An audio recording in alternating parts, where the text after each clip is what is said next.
Hello, everybody. All right, we're gonna not go on TikTok.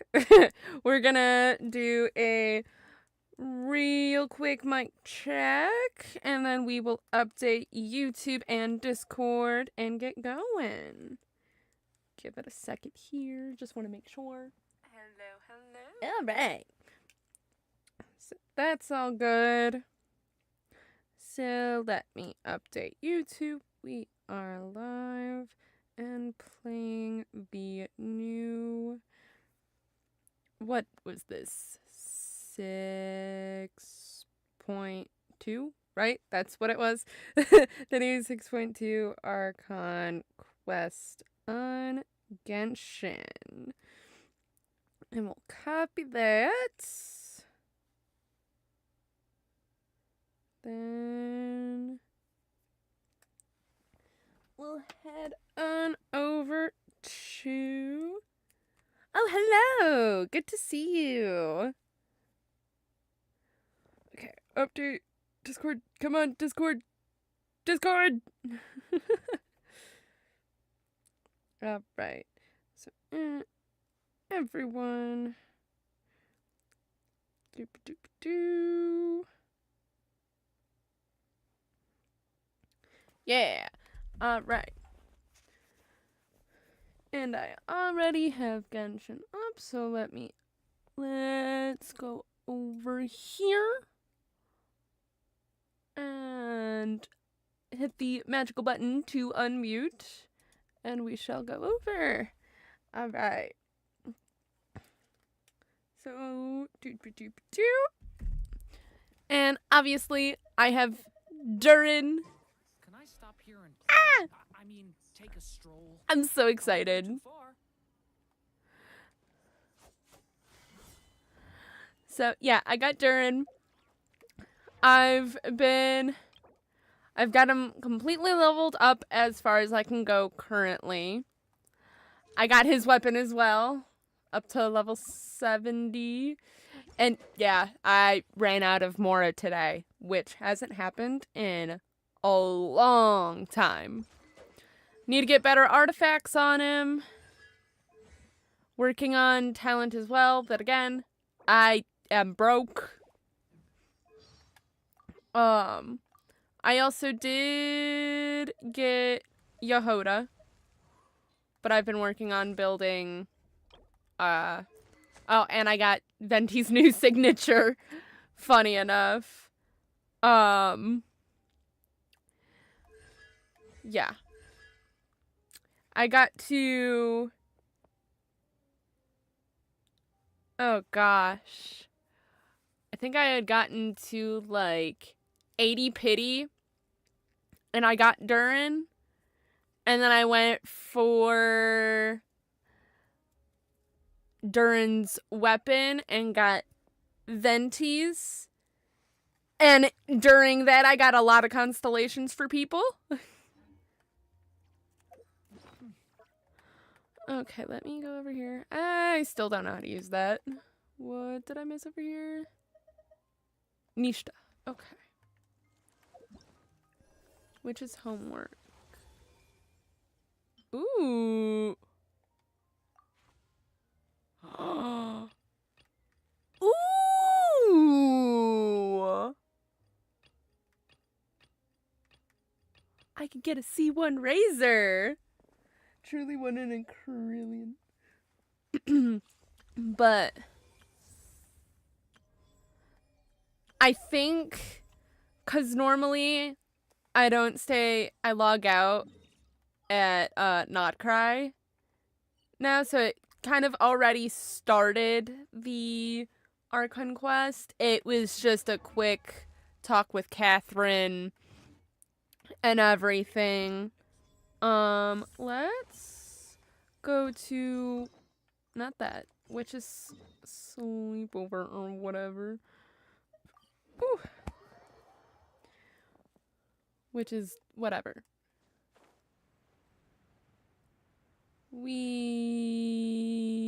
I'm so happy to have Durin.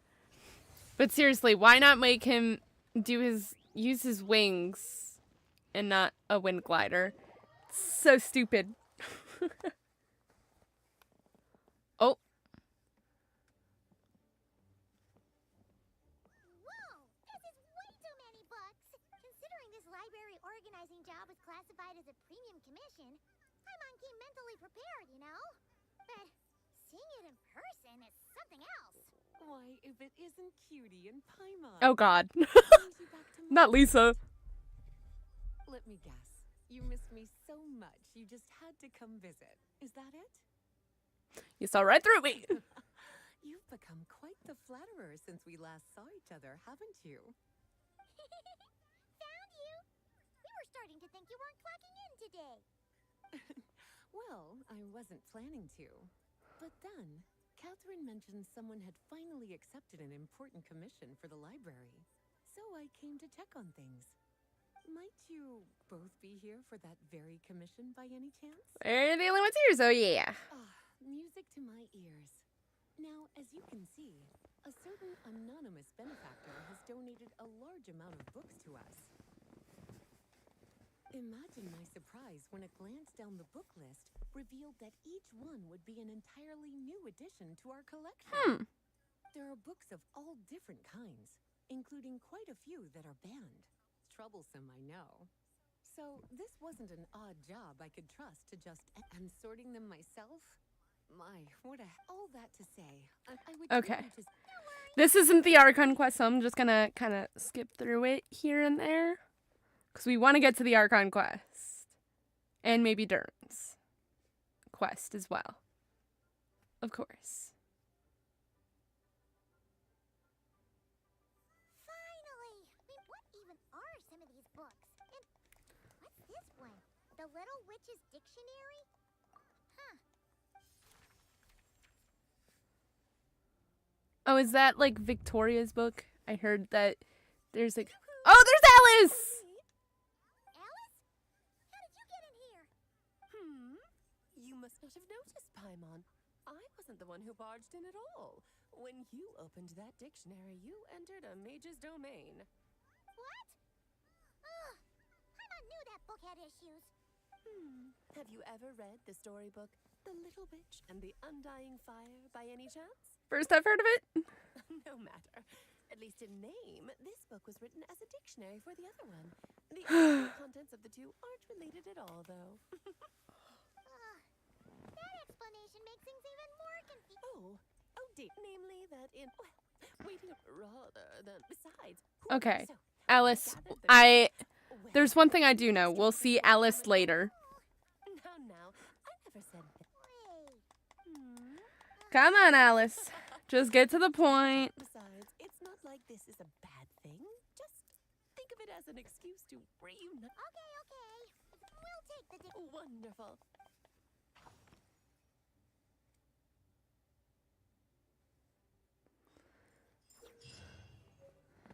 Complete witch's homework related quests to unlock additional talents for the corresponding characters.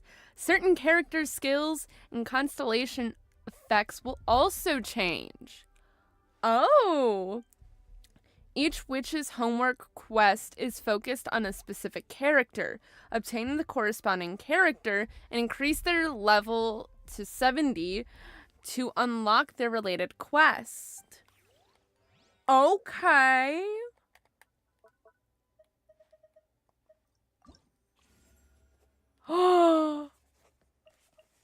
And we don't have Venti Clear Albedo. Damn it. Ooh. Okay. Ooh, wait, huh? What? Talents? Ooh!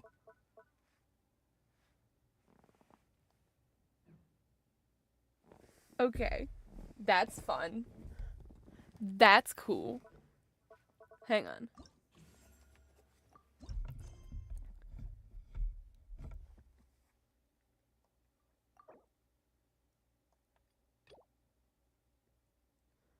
Okay, fine.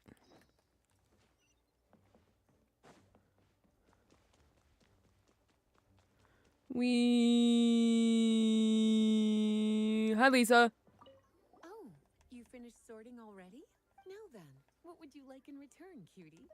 You so you not to mention that unless Actually, trouble, I presume? I think besides, if a better for them to remain here than and anyway, here's your Durin! hey, Durin! So this is where you've been. Oh, traveler, Paimon. What are you doing here? The real question is, what are you doing cooped up in here reading a book? The weather's nice out there, you know. Not by me. Oh, well, ever since I've had more chances to interact with the people of Mondstadt, I've been having trouble telling when people are joking. For example, I saw a beautiful flower the last time I was at the florist, so I told the shopkeeper, and she said, if you like these weeds so much, you should add some mint and sweet flowers and make it a bouquet. So I did as she said, and when I showed her the finished bouquet, she gave me a frankly terrifying look. You have a unique Later, perspective. Albedo opined that this happened because I have trouble understanding the meaning behind words. So after I learned the Mondstadt script, he told me I could come here and read. I was born from a storybook, so I felt that these books might be able to teach me more about the rules of this world. And, well, I guess I lost track of time. So, did you guys need something? Friends do often drop by just to say hi, Durin. Oh, I see. That's another rule learned then. Yep. That said, we did have business we needed to discuss, right? Yeah, we have a message to pass along from Rhine-daughter. Oh, it's from Aunt Rhine-daughter? Are you okay? No, I'm just surprised. Rhine-daughter is my mom's friend, and the mother of the dragon that once existed in my stead. I supplanted him, took the fate that should have been his. So if she dislikes me, well, I'm not sure what I'd do. I don't think she holds it against you. Yeah, we're here for you. But seriously, Paimon doesn't think it's anything bad. That does make me feel better. Well, I guess I should open it.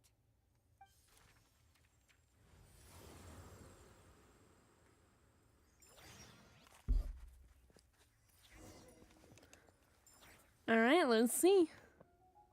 Where are we? Did this stupid dictionary transport us to some weird place again? My mom's scent. I sense it here. Whoa! Here comes a strange cat. Huh?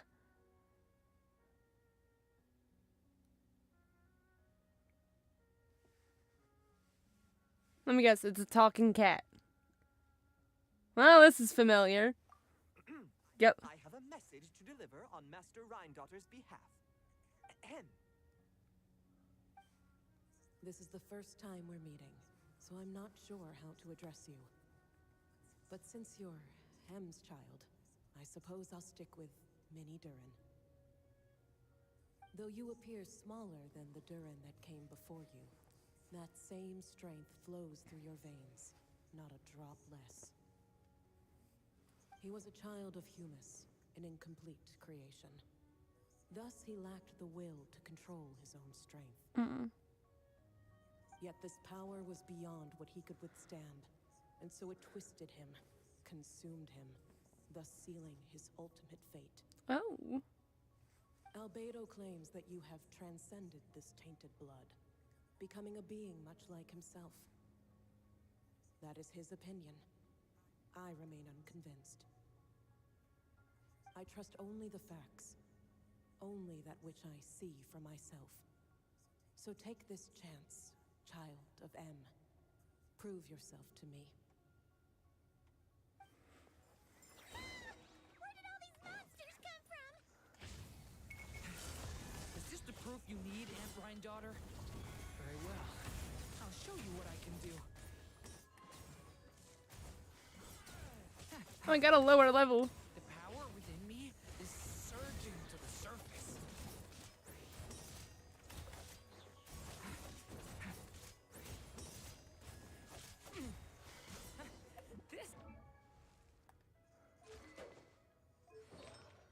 Yeah, I really need to get better artifacts. He's also C3.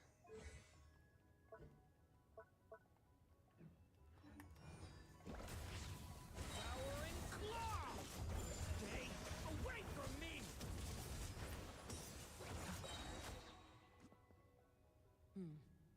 Looks like Albedo wasn't mistaken after all.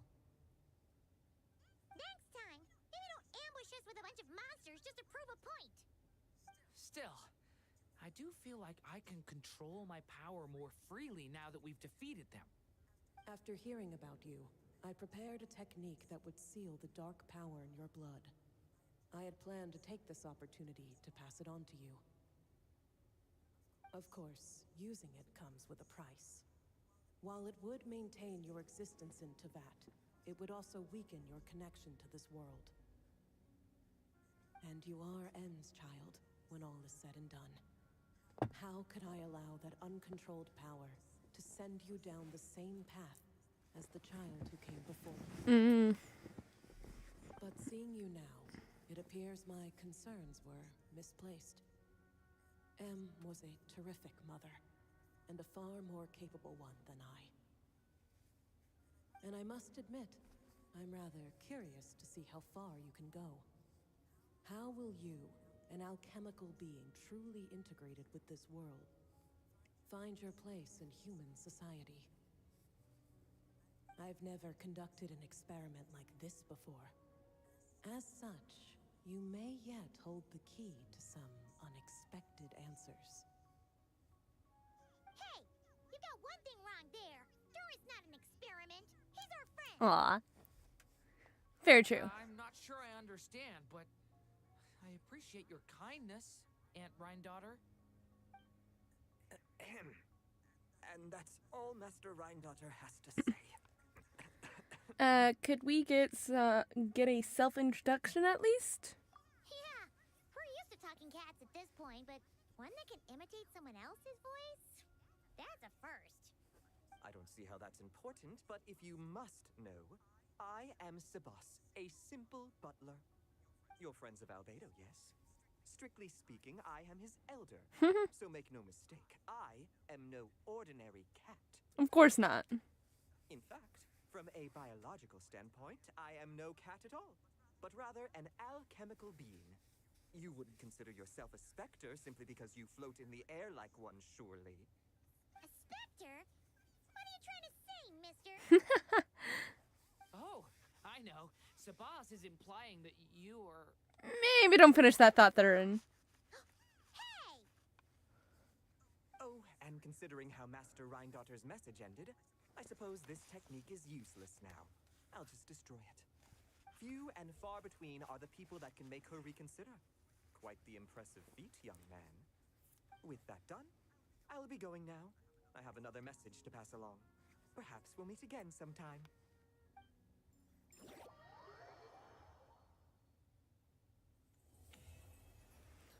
Ooh.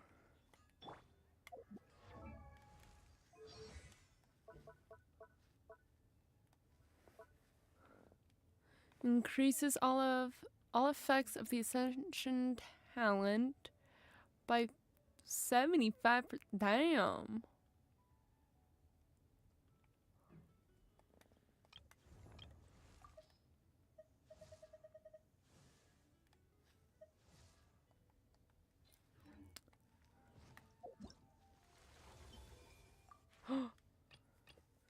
I'm going to invite Razor because, well, I have Fischl at C2, Sucrose at C2, and Razor at C0.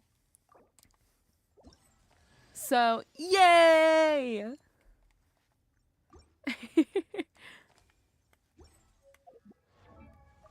Let me just... Yay! Okay. I think... Oh, it's just the Miliastra shop.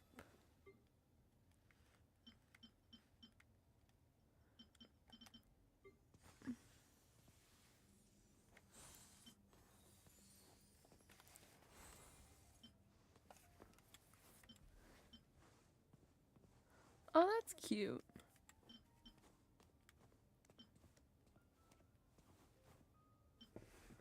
Yeah, since the Miliastra has dropped, I haven't really touched it at all. Okay. Ooh, you will need 5 calendar days for your quest experience. Please plan your time accordingly. Okay. Dang. Long quest for Durin. Well, we are here for the Archon Quest. So let's go do that.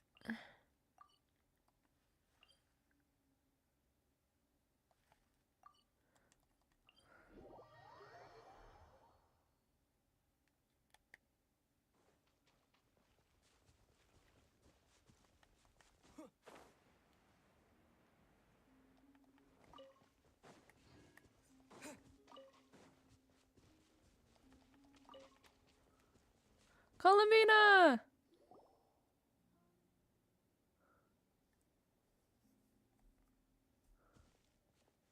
Hey, she's sitting up. Is me sitting here a rare sight?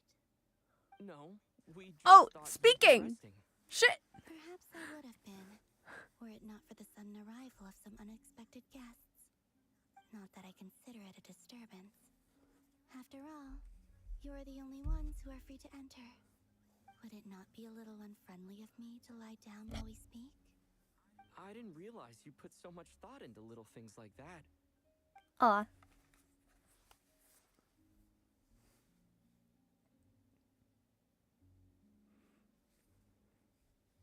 Only sometimes.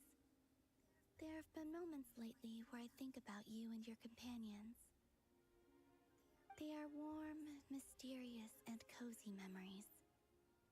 Very few of my past memories are anything like that. They say that travelers return home bearing bags full of souvenirs. But my luggage was empty, and I believed it would stay that way. Return home? So, you're still planning on returning to the moon? Yes. This planet continues to reject me, reminding me that I do not belong here. If I remain in Teyvat, there will come a day that I disintegrate. And I don't mean reduced to dust, or turned into food for the flowers. I mean, I will cease to exist entirely.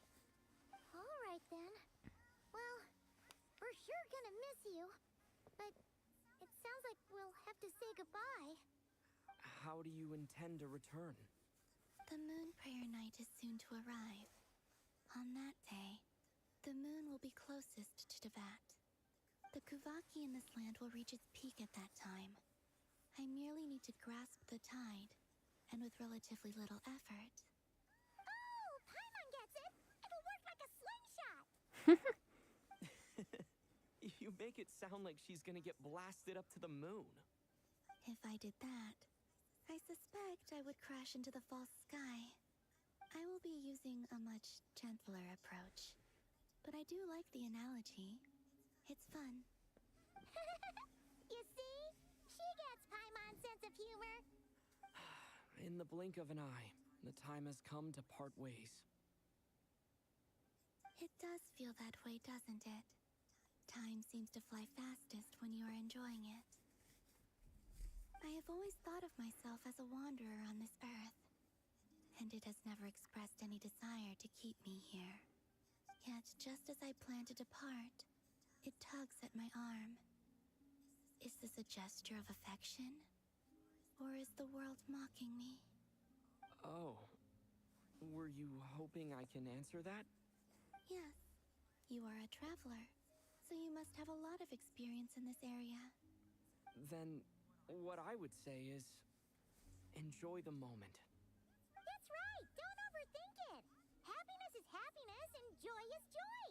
The point is to enjoy it, not analyze it! I see. Then what I would say is, even though I am very tired right now, I am still happy. Yay. That's a good thing. I can't tell from the tone of your voice. Oh, really? You don't think I sound happy? I'm just kidding. I could tell you were in a good mood today from the moment we saw you. Ah, a joke. Albeit not a funny one. Anyway, I assume you're here about you-know-what. Give me your hand. Actually, it's not that. There's something else we wanted to discuss with you. Oh. Then, do you still want to give me your hand? Or not? Sure.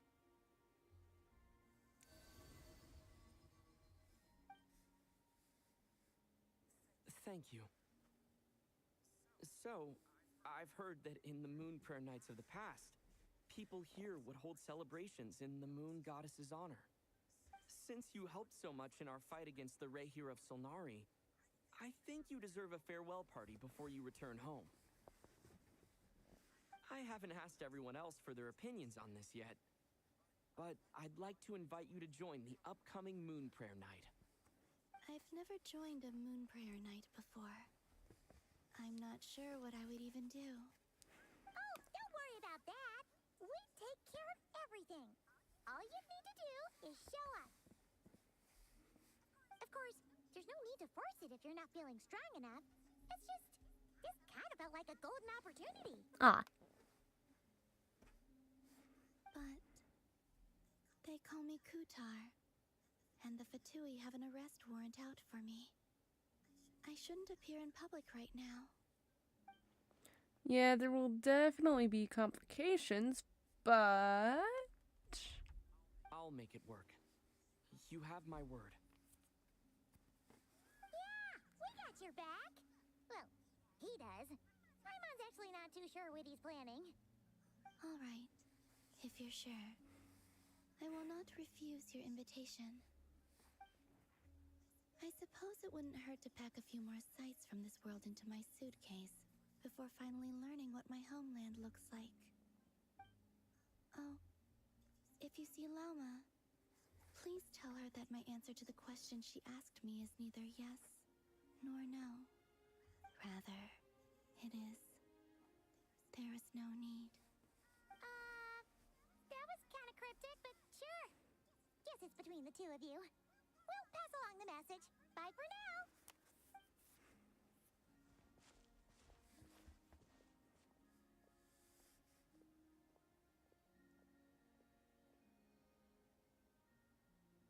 Oh, the flowers are changing color again. And also, I do not know. Oh?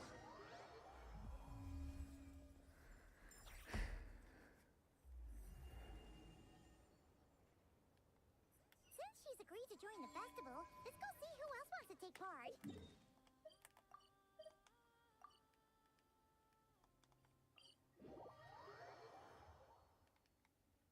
Lauma's gotta be the person most familiar with the Moon Prayer Night. We should start with her. Also, what exactly is your plan to keep her safe? Not sure yet. I'll figure something out. What? Are you serious? And Paimon even gave you her vote of confidence back there.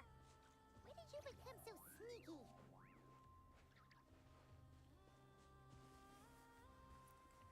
Hey, Lauma, it's us. Huh? Varka?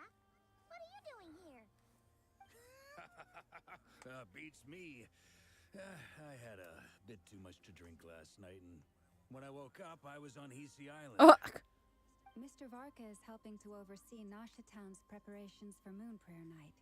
He is here to go over some details regarding the decorations and custom cloth designs. Right, yeah, that too. What do you mean, that too? So, preparations are already underway? Yes, celebrating this festival is a long-held tradition here in Nodcry. On this day, the crescent moon at the top branches of the verdant crest turns into a full moon, and the moon prayer blossoms bloom with a special radiance. Our people take these to be blessed omens. It's an especially welcome event coming off the back of all that Nasty business with Rare. Everyone got put through the ringer recently, and now they're looking to turn their fortunes around. The big shots in town all agree that a big, lively celebration is just what we need to rebuild people's faith in this place. Agreed. No wonder Catherine said the people weren't so bothered about the religious element. That's right. It's become more of a local custom by this point. The celebrations have little to do with whether the religious stories behind this event are true or not. Even the Frost Moon Scions are eagerly awaiting the coming of Moon Prayer Night, despite now knowing that their past beliefs were founded on a falsehood. That's fair. It's a bit like the Lantern Ride in Liyue. It's a chance for people to enjoy themselves, not debate the existence of the Adepti. Although in their case, the Adepti definitely do exist. Oh, one other thing. We just went to see Columbina. We went ahead and invited her to take part in the festival this time. Hope it's okay. Wait, so... you mean she agreed to it? Huh. That's quite a surprise. Then I suppose that she intends to return to the moon on that day. Oh, yeah. It's kind of a complicated process, but basically, it's like a slingshot. She probably shouldn't have endorsed your metaphor. I understand. In truth, I had a feeling that she might make such a decision. Well, if Kuthar has decided to participate in the festival, we should prepare accordingly. Yeah, exactly. She was saying how it could be risky for her to show her face in public. We were wondering if there was any way we could hide her. Unfortunately, the people who carved the statues did an excellent job of capturing her likeness. It will be very challenging to hide a goddess whose face everyone is so familiar with. Darn! We may have bitten off more than we can chew here. Nah, don't sweat the small stuff. We can handle that. Huh? Are you saying you have a plan? Not as such, no, but the most important thing with a festival is to keep the mood light and your spirits up. You can't go preparing for a festival with those long faces. You'll never convince anyone to enjoy themselves. The Mondstatter spirit is strong with this one. As it happens, I agree with Mr. Varka. Let's start by making our appreciation for Kuthar the beating heart of the festive atmosphere. And who knows? Once we get the ball rolling, perhaps everything will just fall into place. Hey! Did you catch that? Lama said the thing! Or close enough, at least. I'm looking forward to the Moon Prayer Night already. We have a festival in Mondstadt called Windbloom, and you can always tell which couples are celebrating it for their first time by the smiles on their faces. Big, beaming smiles like their whole face is glowing. And I have a feeling we'll get to see that same smile on the Moon Goddess's face at this festival. Not quite the same, surely.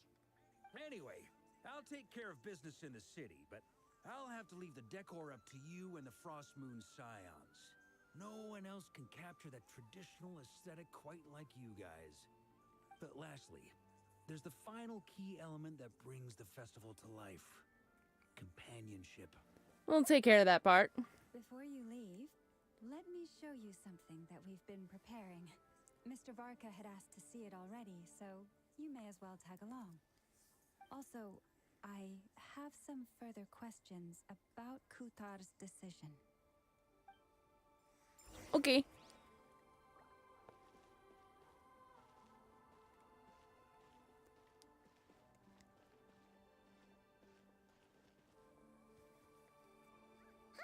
What's this?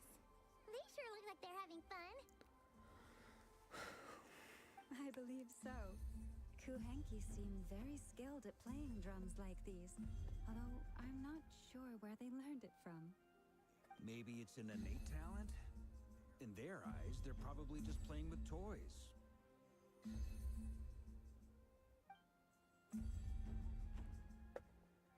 Oh, hey. Kuanatar! You wanna play too? Guess not. Yeah. She looks more confused than anything. Maybe we can teach her next time if we get the chance.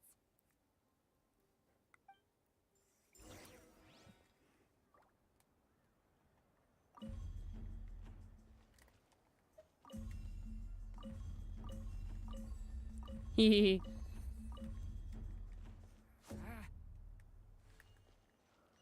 What are these floaty things? Moon veils. We hang them from buildings in the city during the festival. When you look at the sky through them, it creates a lovely misty effect.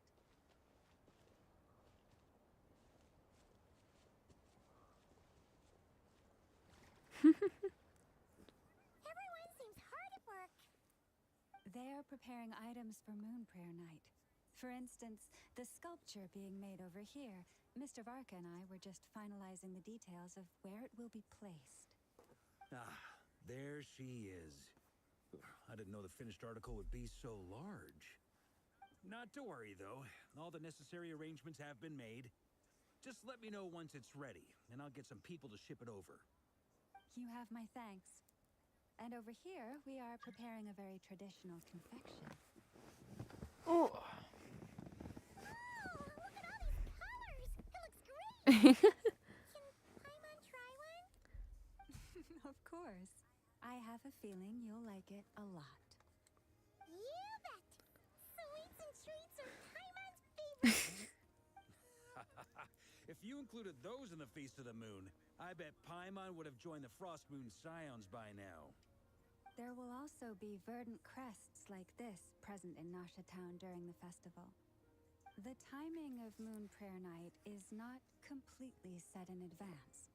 We make a rough estimate, then observe the changes in the verdant crests and moon prayer blossoms to guide us. As such, the wait itself is a fun feature of this particular festival.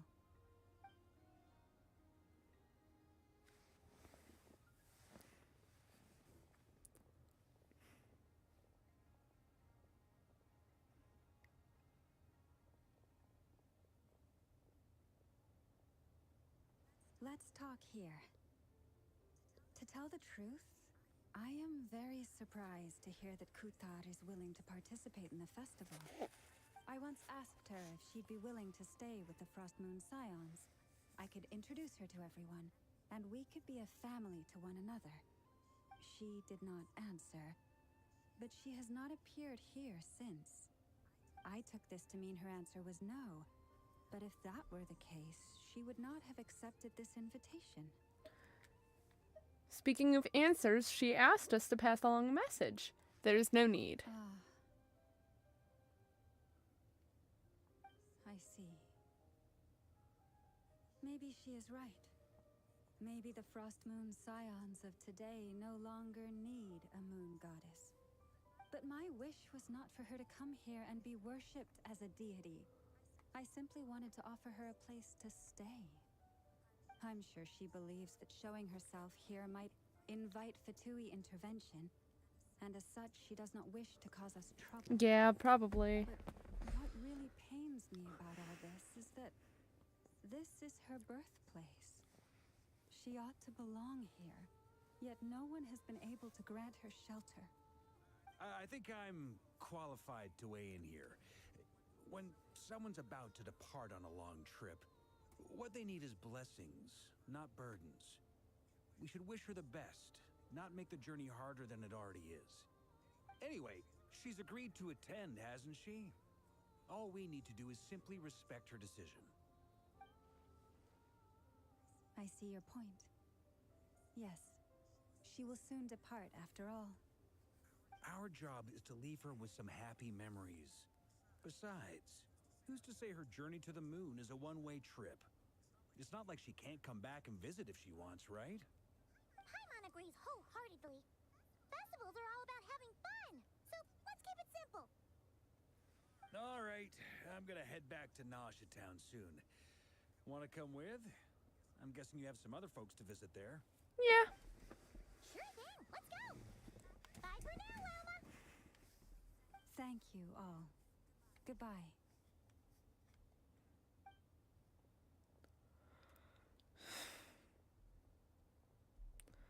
traveler needs blessings, not burdens. It sounds good in principle, but will blessings alone be enough for Columbina?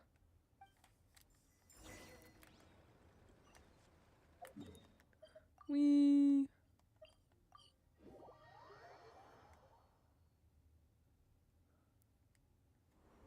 Durin! Hey, over there! It's Durin and Albedo with twins! What could they be chatting about?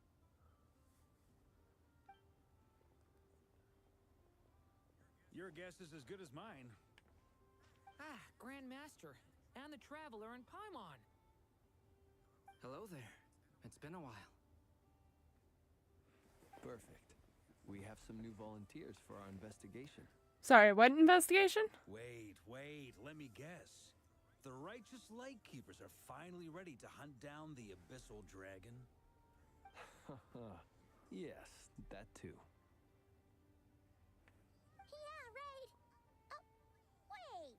Why does everyone keep saying that too? Well, to be precise, the facts match, but not the causality. Wait, so I guessed right? Half right! Don't act so impressed with yourself! Maybe I can explain. We ran into Mr. Flint's north of Nasha Town. At that time, we just noticed a few abyssal creatures out in the wild, but the strange thing was, I didn't detect any traces of abyssal energy on them at all. On closer inspection, we realized that they were not real monsters, but something akin to reflections in the water, or perhaps a mirage. Huh? What do you mean? Like, you could see them, but not touch them? Huh. Exactly. It was very peculiar. They roared and tried to attack us, but we could not make any physical contact with them. I think I've heard of things like that happening in Nodcry before, but I don't know much about it. Yes, it's a known phenomenon. Mirage-like illusions tend to appear in Nodcry in the run-up to Moonprayer Night. From a distance, they appear quite real. I myself thought that Misters Durin and Albedo were locked in battle with abyssal monsters when I first arrived. But after sharing intel and investigating a little further, we can confirm that these illusions are harmless. There is no great cause for concern. I'm glad that they weren't real. All the Mirage stories I've heard are either animals, rocks, or small houses. Abyssal monsters, though? That's a first. It's a first for me, too. So I'm planning to look into it further just to be on the safe side. I intend to inspect a few more locations. Oop, sorry, What about I hit you, my Chip? mic. Any plans? Alice contacted me a few days ago.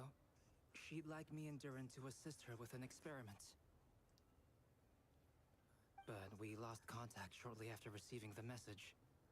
I'm sure that comes as no surprise to anyone familiar with her. Yeah. We don't know when the wind will blow, yet when the wind blows, we will know. That, in a nutshell, describes how Alice operates. Yeah, that tracks. Okay. Well, I suggest we investigate this Mirage business in the meantime. It's piqued my curiosity, and I'm pretty sure I know someone who will already be 10 steps ahead of us. Never. Well said. Right? Whatever's happening Yeah. to Cry, she always seems to be the first one to know. Let's go see what she knows. We can invite her and her staff to the festival while we're at it.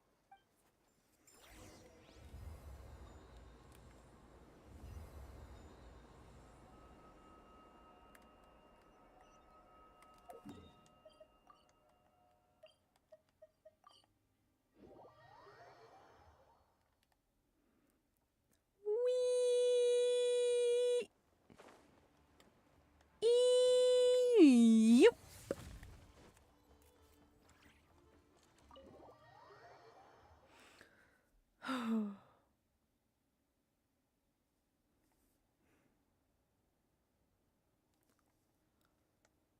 You're right. I have noticed. There's certainly something a little fishy about this situation. Only a little, though. Records indicate that this phenomenon can occur in the days before and following Moon Prayer Night. That said, it has always been a rare sight in the past. The odds of encountering these phantoms are similar to looking up in the night sky, happening to see a shooting star, and managing to make a wish before it disappears. But this time, either everyone's getting lucky, or they're appearing far more frequently than usual. Yehoda's out gathering intel as we speak. In the meantime, let me check off some points of interest. First, the Abyss. The ones we saw seem to be abyssal monsters. Indeed. But we have identified one location where many more of them have made an appearance. And not just monsters, but human phantoms too. Huh. Given the scale and nature of the phantoms, it's almost as if someone's last memories are coming to life. Or perhaps the memories of multiple people. Oh.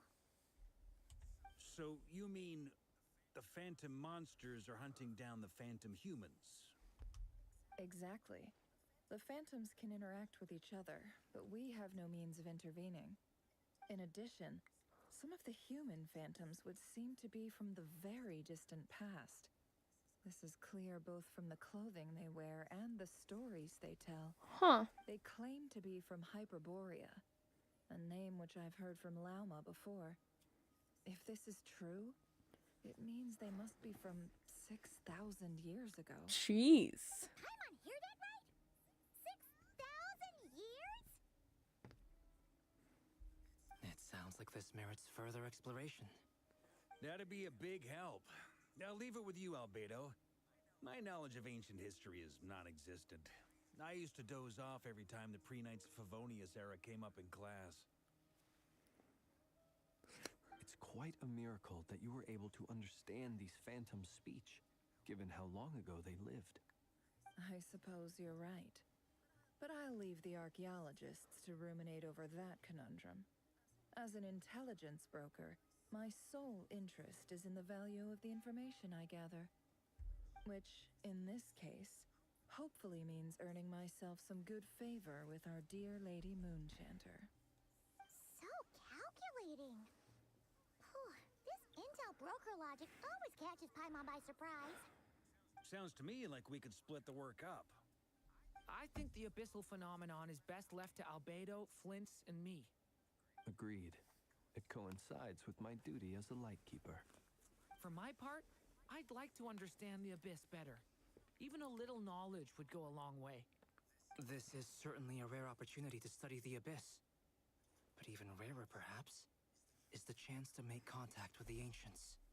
The Curatorium will take the lead on investigating the Hyperboreans. We put in the work to learn what we know so far. It seems only fair that we get some quantity of exclusive intel. That just leaves our trusty team of 2 unassigned. Wait, we're a team? Since when? Since you became an honorary knight, of course. This was part of my grand plan all along. Yeah, by the way, we managed to convince Columbina to come to the Moon Prayer Night celebrations. Would you and Yehoda like to join too? She agreed to that? Huh. Quite an achievement. Never underestimate the traveler, I guess. Nope. I'd be happy to join. No point shutting myself inside when the streets are all decked out.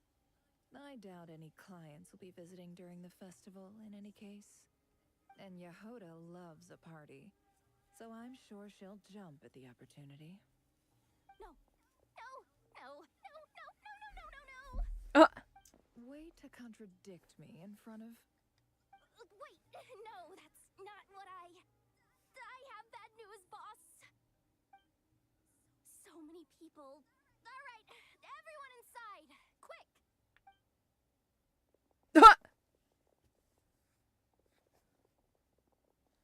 This is gonna sound crazy, but hear me out.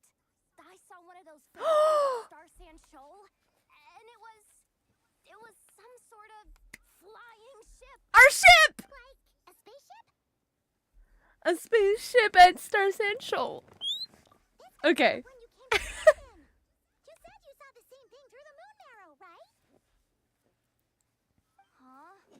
You already know about it? Ugh, I thought I was gonna blow people's minds. Turns out I'm the last to find out. Wait, back up. You came here in a spaceship? Now my mind is blown! What's it like on the inside? Was it like flying through space? I want to know everything! Maybe that's a conversation for next time. Yep, exactly. Huge discovery. You're the best. Second best intel broker in the world. After your boss, of course. Wow. Really? Nefer's got that face. I don't know if I'm all that. She's got that look. I guess that decides where we're heading next. Come on, don't look at me like that. I know the spaceship doesn't have anything to do with me, but you don't want to leave me as the only one twiddling my thumbs, do you? Please? Fair enough. You can tag along. In that case, let's meet back here to discuss our findings once we're done. I wish everyone a productive investigation. You too.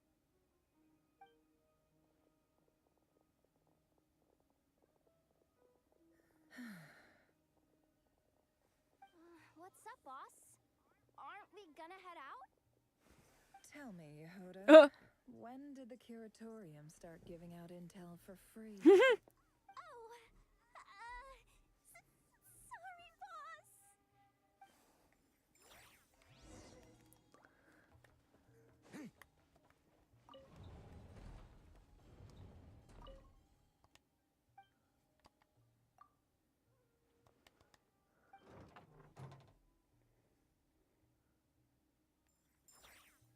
Hell yeah, Mora! I forgot about that. Let's go! Woo!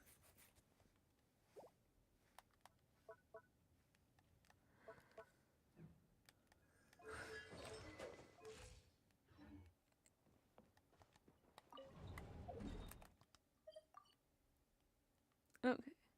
This one may be closer.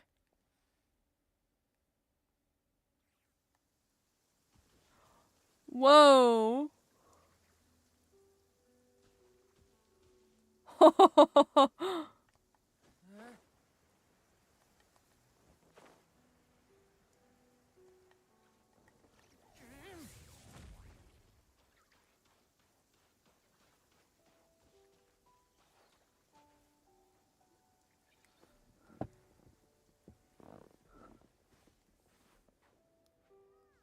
what do you know? Yehuda was right on the money.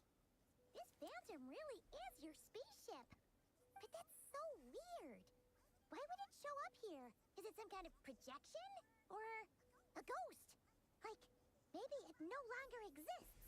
But somehow it left an after image? I'm not sure either. Ah, you're already here. Miss Lauma, what a surprise. I thought you were busy with festival preparations. I was, until one of our people informed me that a strange sight had appeared at Star Sand Shoal. No one's ever seen something quite like this before. I thought I should see it for myself. Same here. Oh, so we heard that these things appear around the festival period. Any idea why that is? Unfortunately not. We have very limited information about them, since they can't be interacted with. And no human phantoms have ever made an appearance before now. Huh. The most we've been able to deduce is that these sightings appear to be connected to the increase in Kuvaki energy around this time. Oh, okay. Let's look around and see what we can find out. Yeah, seems like that's all we can do. This is all so confusing. Allow me to lend you a hand.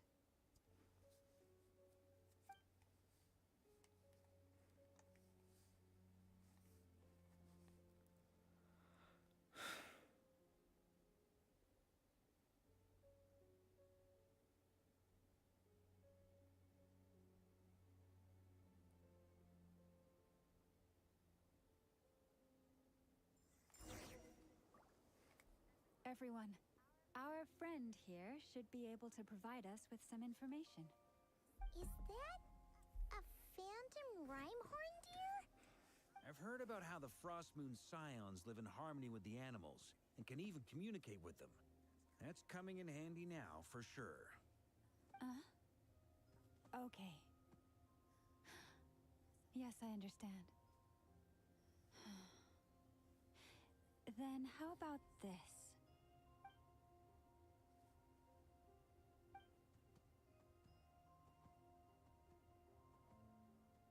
Oh, it's leaving.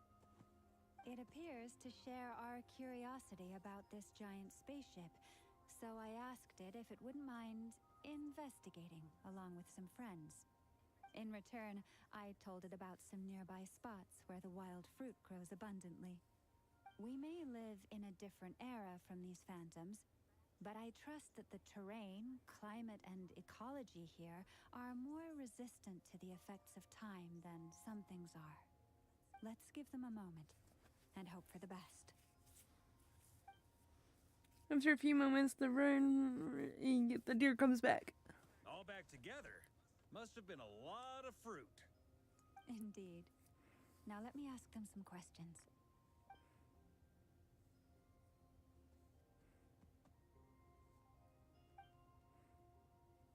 It did find a lot of wild fruit, enough for them to feast for a long while. This puffin circled in the air several times, but didn't spot anything out of the ordinary. Certainly nothing to do with the spaceship. Huh. Well, it definitely makes sense to get a bird's eye view. Indeed. Other than that, I was also thinking that the world these phantoms see is also different from ours. Oh, I get what you mean. The wild fruit exist in both times and spaces, but there might also be things that only exist in that space-time, which we can't see. Because we don't see their whole world. Good point. Great thinking, Lauma. Blunthorn rhinos can use kuvaki to shift great rocks, but this one says it couldn't get that ship to budge by even an inch. The sniffer mole tried too, but despite being a skilled digger, it could not get through. They say that the spaceship looks robust and undamaged. It seems completely impervious to any and all attacks. Whatever lies within is well defended Us. from harm. It's us. So, just like us humans, there was nothing they could do about this spaceship either. Yes. Still, they deserve our thanks. We are grateful for all your efforts, dear friends. Now go and enjoy your feast. I've noticed some other human phantoms gathered nearby. Come on, let's go talk to them.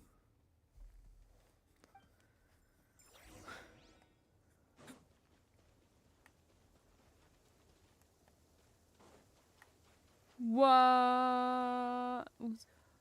So we can. Oh dear. I am feeling the urge to jump in a puddle. That's so weird.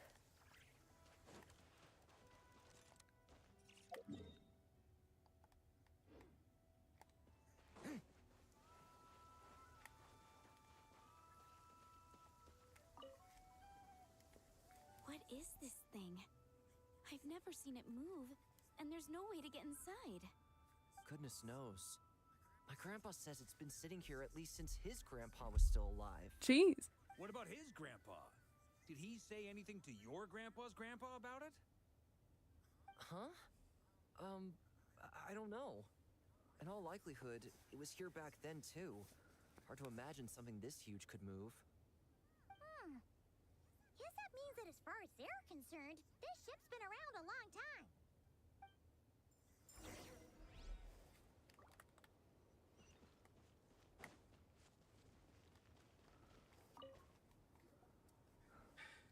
Come on, brothers. If we can get even a small chunk off of this thing, it's gotta be worth a fortune. Today is the day we strike it rich. Huh? You mean Paimon? Yes, brother, I shall join you. Let's make our fortune. We should go with them. What the? This thing is crazy tough. I can't even scratch it. What's it made of? Sorry, brother. Looks like we'll have to seek our fortunes elsewhere. Enjoying yourself? I was just seeing if I could influence this phantom's perception by playing. But nope, no dice.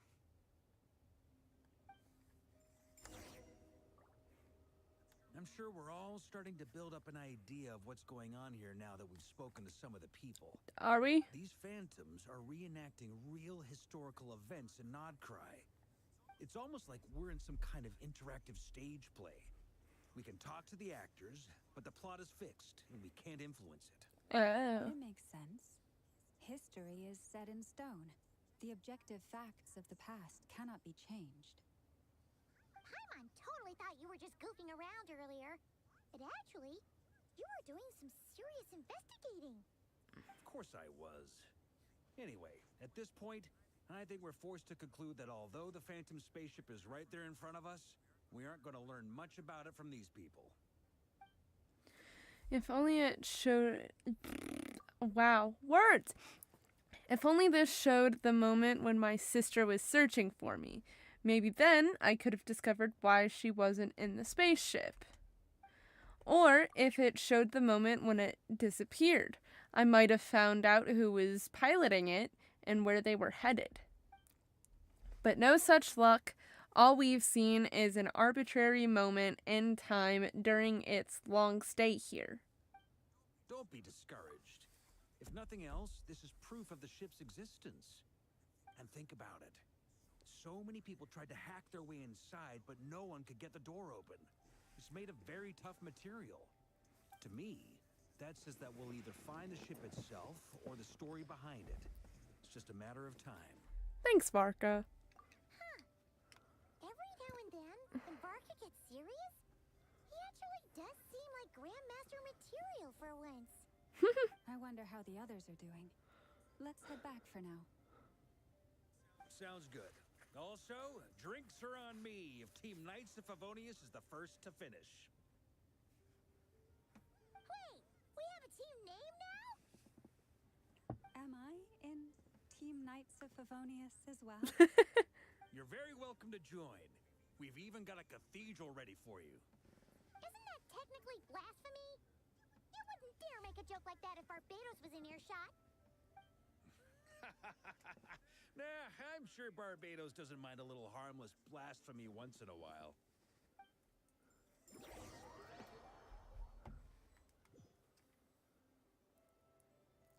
Oh!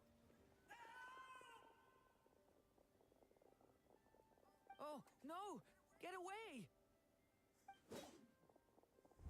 Oh.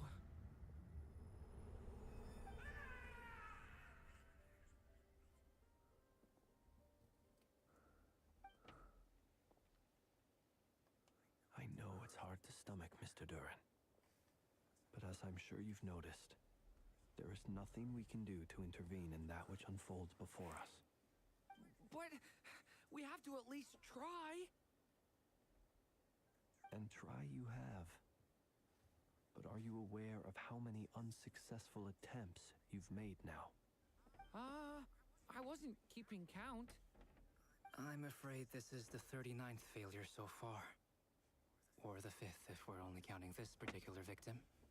There are no indications that these phantoms may be altered in any way. You seem to have calmed down a little. I'll make us a fire. You should rest and have some water. Feeling any better now, Mr. Durin? May I ask a few questions? Be my guest. What exactly are we witnessing here? What happened to those people? My guess would be that we are seeing Nodcry during the Conrian Cataclysm. Would that be accurate? Conria. That is correct. As you know, once the Abyss senses even the tiniest crack, it floods in and spreads like wildfire. There was a time in the distant past when it permeated all of Nodcry, causing immeasurable harm. The people paid a terrible price to heal this land. Then 500 years ago, the whole of Tevat suffered an abyssal disaster. Once more, Nodcry was dealt a devastating blow. I see. In the face of the abyssal onslaught, all were like grains of sand tossed around by a tidal wave. Be they human, fae, or god. The moment you witnessed is but one drop in a whole ocean of catastrophe. All right. I guess that answers my second question, too. I wanted to know why there's nothing I could do to help them, and that's because what we are seeing is history. That would be my guess as well.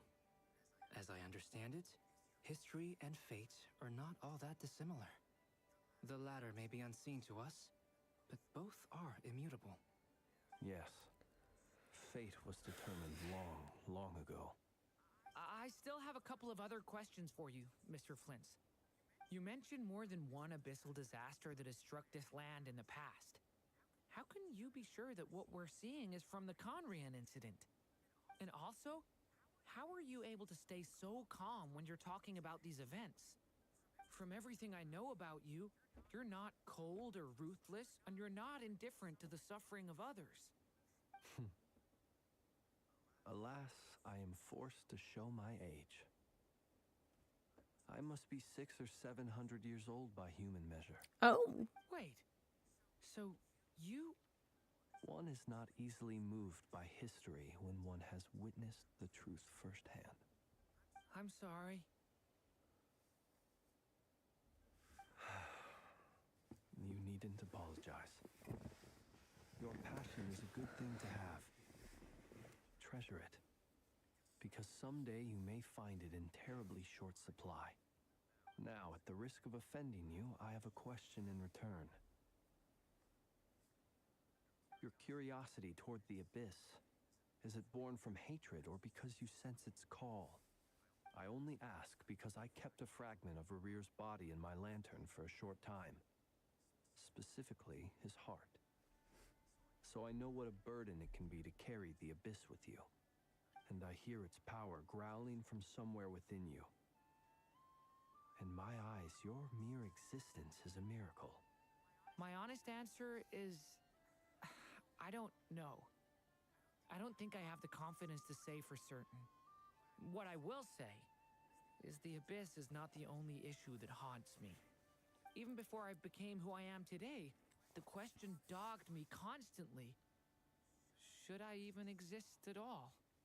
My doubts remain unresolved. But when we fought Rerear, something became a little clearer to me. Sometimes it is the darkness within us that allows us to achieve the impossible.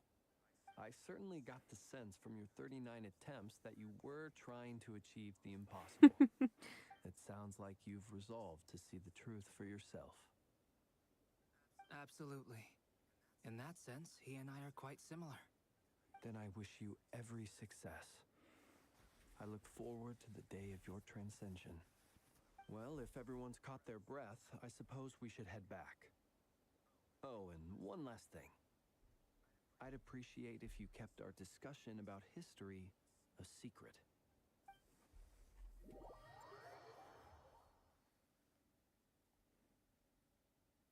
Incredibly, our separate Oh, it investigations just led us all teleported to me. the same Okay. Conclusion.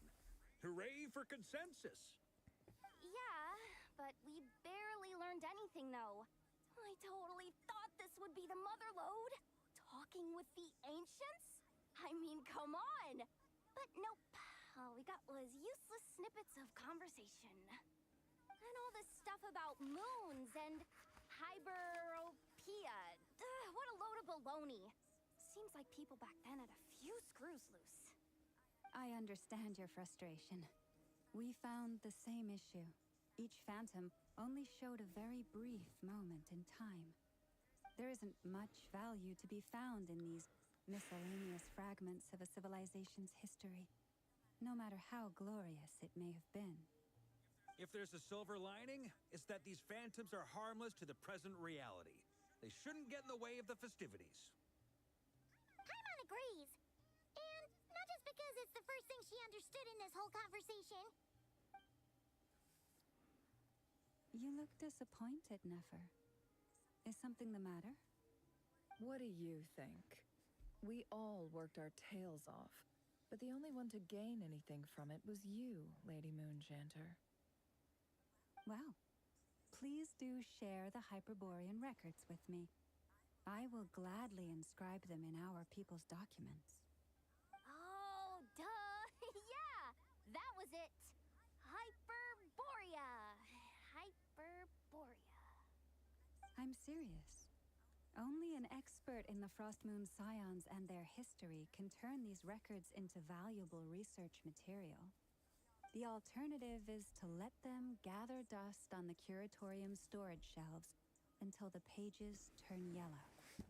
Nefer, you're wise enough to know that cooperating and sharing the profits is the best course of action here. Well, that goes without saying. Sure, let's do that. Huh? But didn't you say we aren't supposed to give out intel for free? Sorry. Shutting up. Shutting up. Now is not a good time to push Nefer's buttons. Anyway, back to Moon Prayer Night. I'm thinking that we should prepare something a little special, aside from the usual decorations and so on. You mean a parting gift? Can't go wrong with food. Although, does food go bad on the moon? Perhaps a lantern would be a better choice. It might be dark up there. It could prove difficult to light a lantern on the moon. Magical stones might serve that purpose better. What about a clockwork mecha model from Fontaine? I've got a whole bunch at home. I use them for fighting practice in my free time. None of these sound like things she would be even remotely interested in. But we don't interact with her enough to know what she likes. Yeah.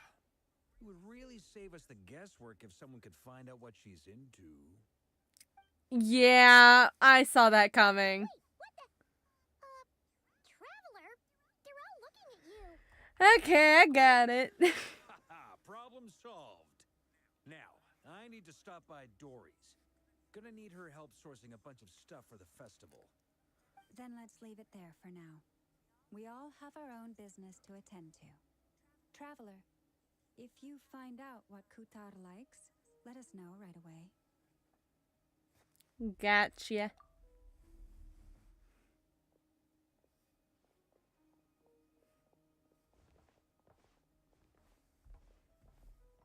Is something the matter? That's my line, Durin. I'm fine. It's just... I'm still feeling a little rattled after witnessing the horrors of the Abyss. But it's okay. This is something I have to work through. I'll be all right. Thanks for your concern. Well, don't put too much pressure on yourself. If you ever feel like something's wrong, physically or mentally, we're here to talk. You can always rely on me. Come on. Stop treating me like a kid. There's two. There's two now.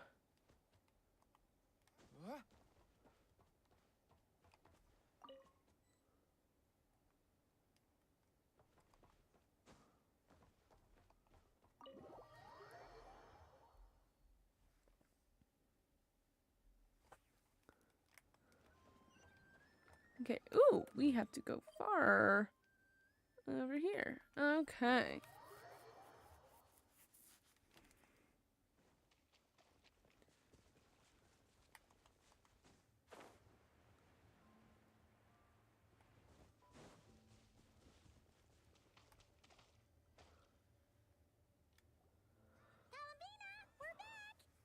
Huh? She's not here. I can't sense her presence at all. Weren't there a few Kuhenki here last time too? Where did they all go? Maybe she took them out for walkies? Walkies? For Kuhenki? You're not pets, you know. Oh well. Looks like we just came at a bad time. Let's try again tomorrow. There's still a few days until Moon Prayer Night, so we're in no rush. Besides, she needs time to rest anyway. Fair point. Let's go.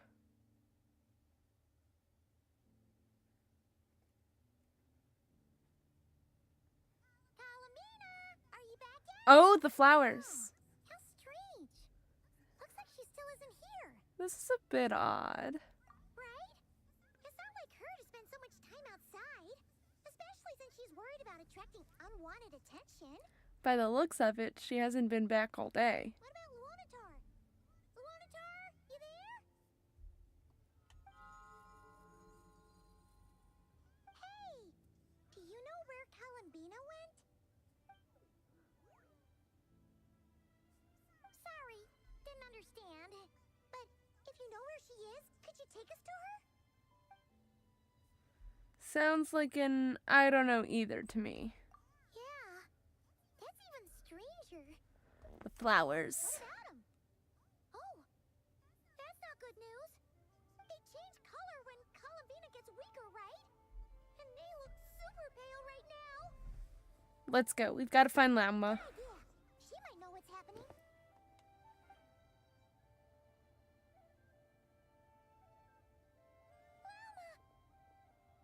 Ah, it's you. How is Kutar? Is she okay? Has she visited the Frost Moon Scions? No, she hasn't. I came here to check on her after I noticed the flowers had changed color. Based on past precedent, she must be very weak right now. Even getting up to walk would be a struggle. It seems unlikely that she wandered off outside. Not to mention that she doesn't do that at the best of times either. So yeah, this is super weird. Has anyone approached Silver Moon Hall lately? No. Very few people are in the know about Kutar's whereabouts. And if anyone suspicious had visited, they'd have left some sort of evidence. Come on, let's go to Nasha Town. If anyone has seen her, someone there will know about it. It's not Cry's information hub after all. Makes sense. Let's go. Oh, the flowers are turning like red. Maybe those are different ones.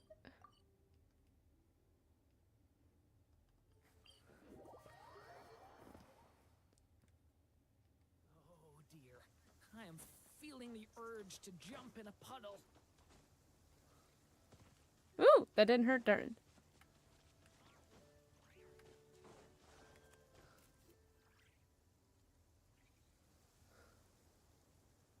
Wait a moment. Is it just Paimon, or is this stall kind of suspicious? It's never been here before, right? No, I don't recognize it. Alas, your free and easy adventure time is over.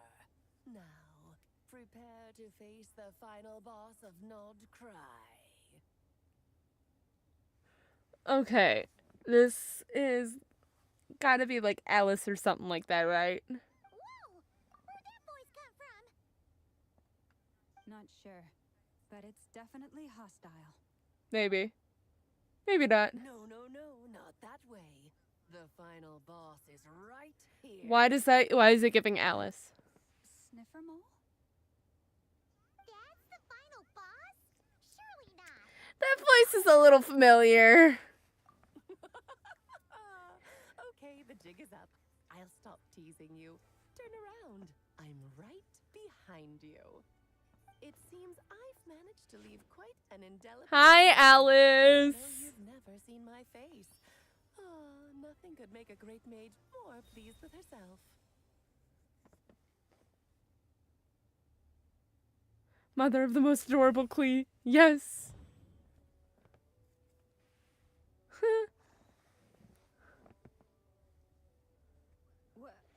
What is going on? I've heard that all the big shots in Tibet have long, wordy titles that stun people speechless when they make their entrance. Unfortunately, none of them are affiliated with the Hexen Circle, and we ourselves keep a very low profile. The notorious name-dropping doesn't quite work for us. Still, I, for one, think I'm really quite amazing. So that didn't stop me from coming up with a title anyway. Alice? It's really you this time? Not a lantern or a Dodoko, but Alice in the flesh?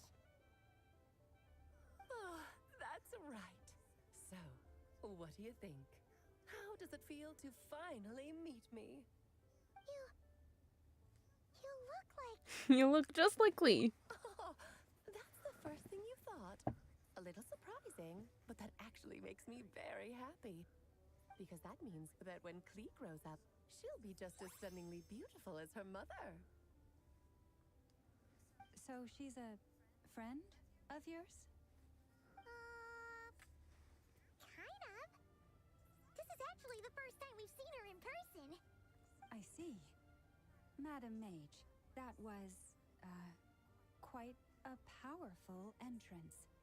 I certainly won't be forgetting it anytime soon. It's okay, Lauma, don't force it. Paimon will do the honors. This is Alice from the Hexen Circle. She's a friend of ours. And of Arcus, too. She's helped us a lot in the past. That's right.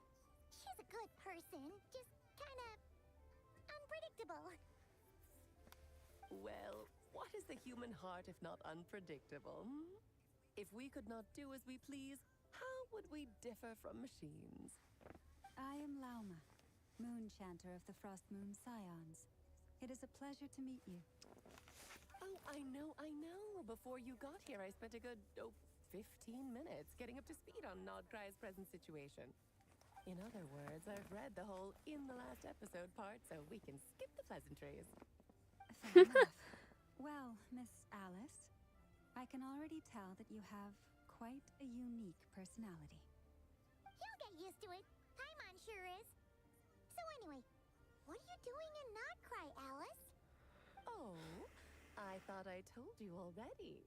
This time, I'm the final boss. Huh. And what a formidable foe I shall be. Powerful, confident, decisive, and good luck finding my weak spot. You will never succeed. I'm going to send a formal request for Jean to put you in solitary. Oh, drat. My one weakness, and you found it in an instant. Fate has been dealt a devastating blow. Thus falls the great Dodo King. Why are you playing along with this nonsense? Because it's fun. For funsies, of course. What's wrong, Paimon? Are you disappointed in me? Am I a gigantic letdown? No, it's just that you seem like a busy lady. And this is the one time you've shown up in person. Paimon figured it would be for something more high stakes than just goofing around. You're quite right. I'm here in Nodcry because something big happened.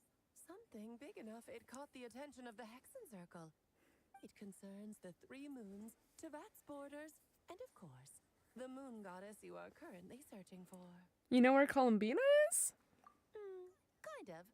Why don't we discuss this over a pot of tea? My main reason for coming on this trip to Tevat was, of course, to have some fun. But I do technically have a job to do as well. Namely, maintaining the stability of Tevat's borders. I'll skip over the complicated parts, but to sum it up, abyssal energies are all that lie beyond Tevat's border. We'd find ourselves in a real pickle if they ever made it through. And the phantoms you've been seeing are a sign that the border has been disturbed. No wonder they tend to show up around Moon Prayer Night. Is it because the real moon is now so close to us that its power can cross the border? In part, but only a negligible amount passes through. Just enough to influence the verdant crests and so on. And as you've noticed, there has been an unprecedented number of phantoms appearing this year. The influence of the moon beyond the border cannot explain this. No. There is another far greater factor at play. The trilunar syzygy. Huh? A trilunar syzygy. Eons ago, before the heavenly principles came to Ooh, my elbow popped. the then three moon goddesses who controlled the laws of this world. You're talking about life, death, and such, aren't you? Oh, that's exactly it. The three goddesses split these powers amongst themselves, promising never to consolidate them into one singular body. This was meant to keep the world stable.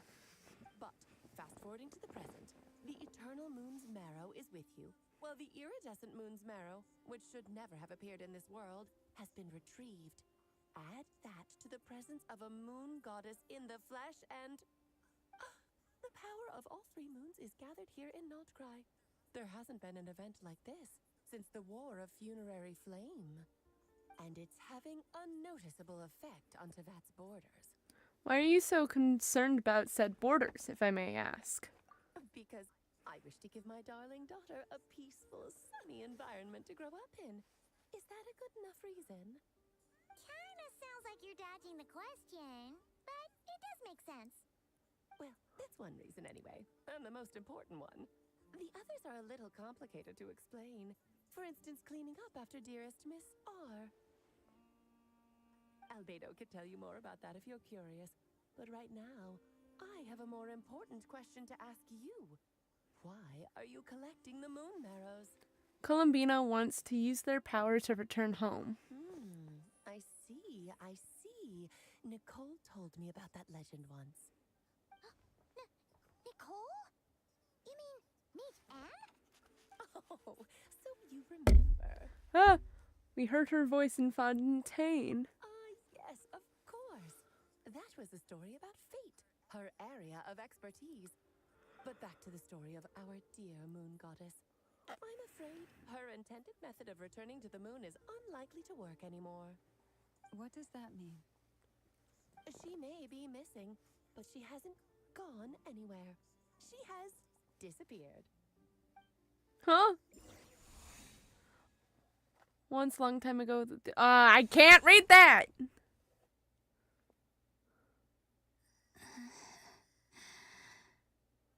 My body is so heavy.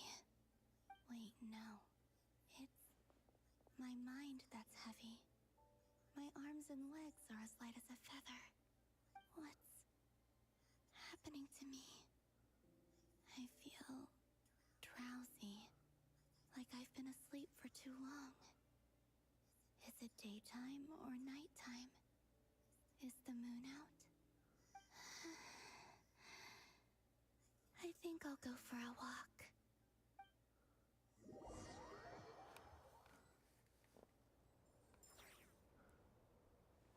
Oh!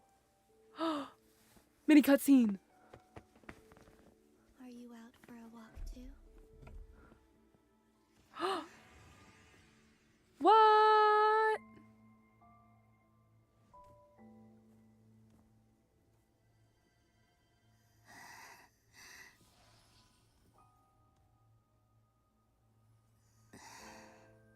The day has come at last.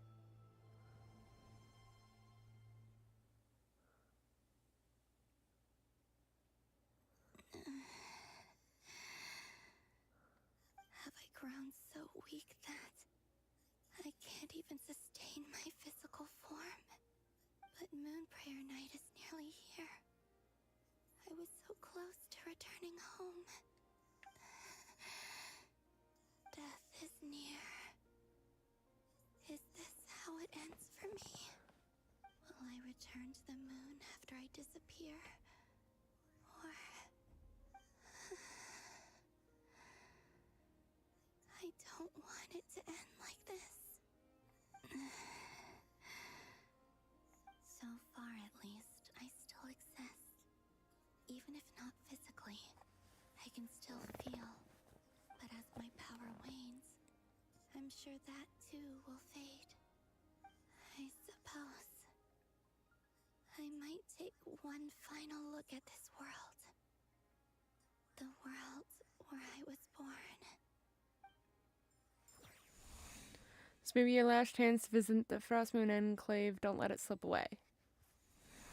Come on, come on! Wait for me! The Frost Moon Enclave.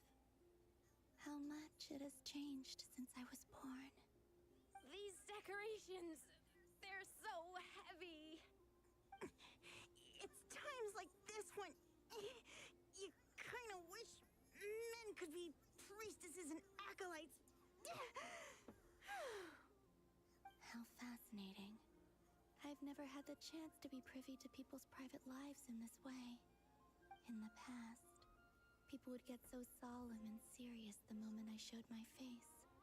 Like they were frozen stiff. Karina, Lametti, it's time to eat.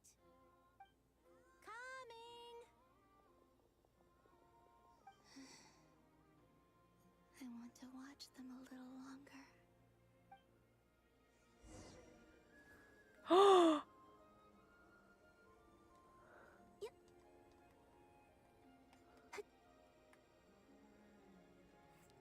Oh, wait, that's so cool.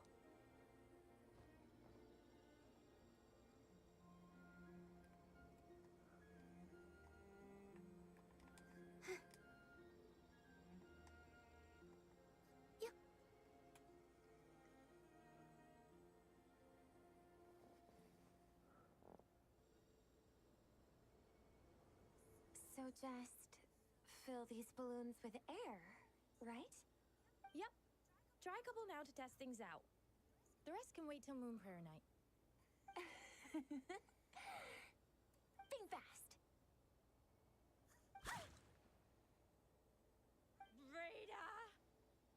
Teasing an acolyte of the Frost Moon Scions? Surely that's a punishable offense. Take this!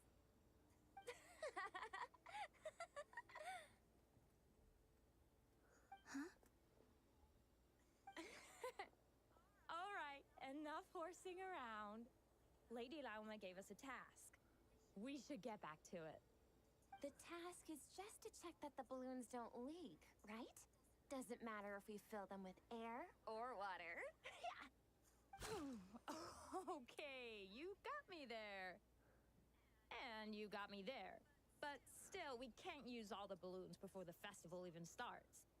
We won't use all of them. And as long as Lady Lauma's trusted acolyte doesn't snitch, this can stay as a little secret between friends.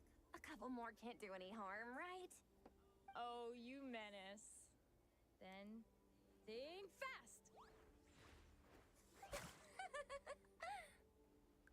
Is pumping a balloon full of water really so much fun?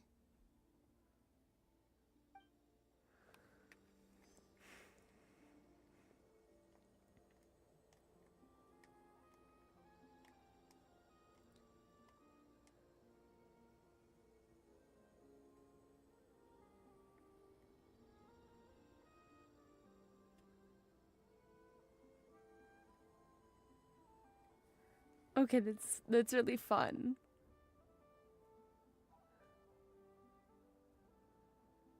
I'm sure you're both tired from playing all day. Come on, eat up. A plain, humble meal. That has always been the way of the Frost Moon Scions.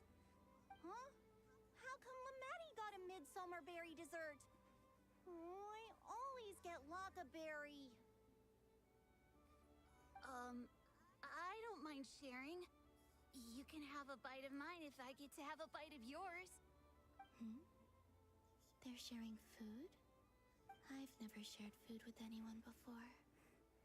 Even at the Harbinger tea parties, everyone just ate off their own plate. And when I couldn't finish my food offerings from the Frost Moon Scions, they'd leave the leftovers out under the moonlight for the animals to claim. Hey! That was 2 bites! Oh, then you can have another bite of mine. Oh, you too. Oh, don't fret now. Here, have some of Granny's too.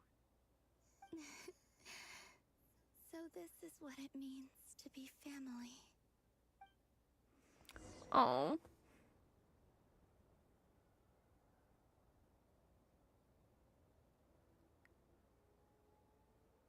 I'm seeing so much that I'd never usually get to see. They'd never act like this when I was around. It's nice, being able to just watch people in peace in these final moments. What a rare opportunity. I think I'll go take a look around Nasha Town, too. Maybe the Traveler will be there.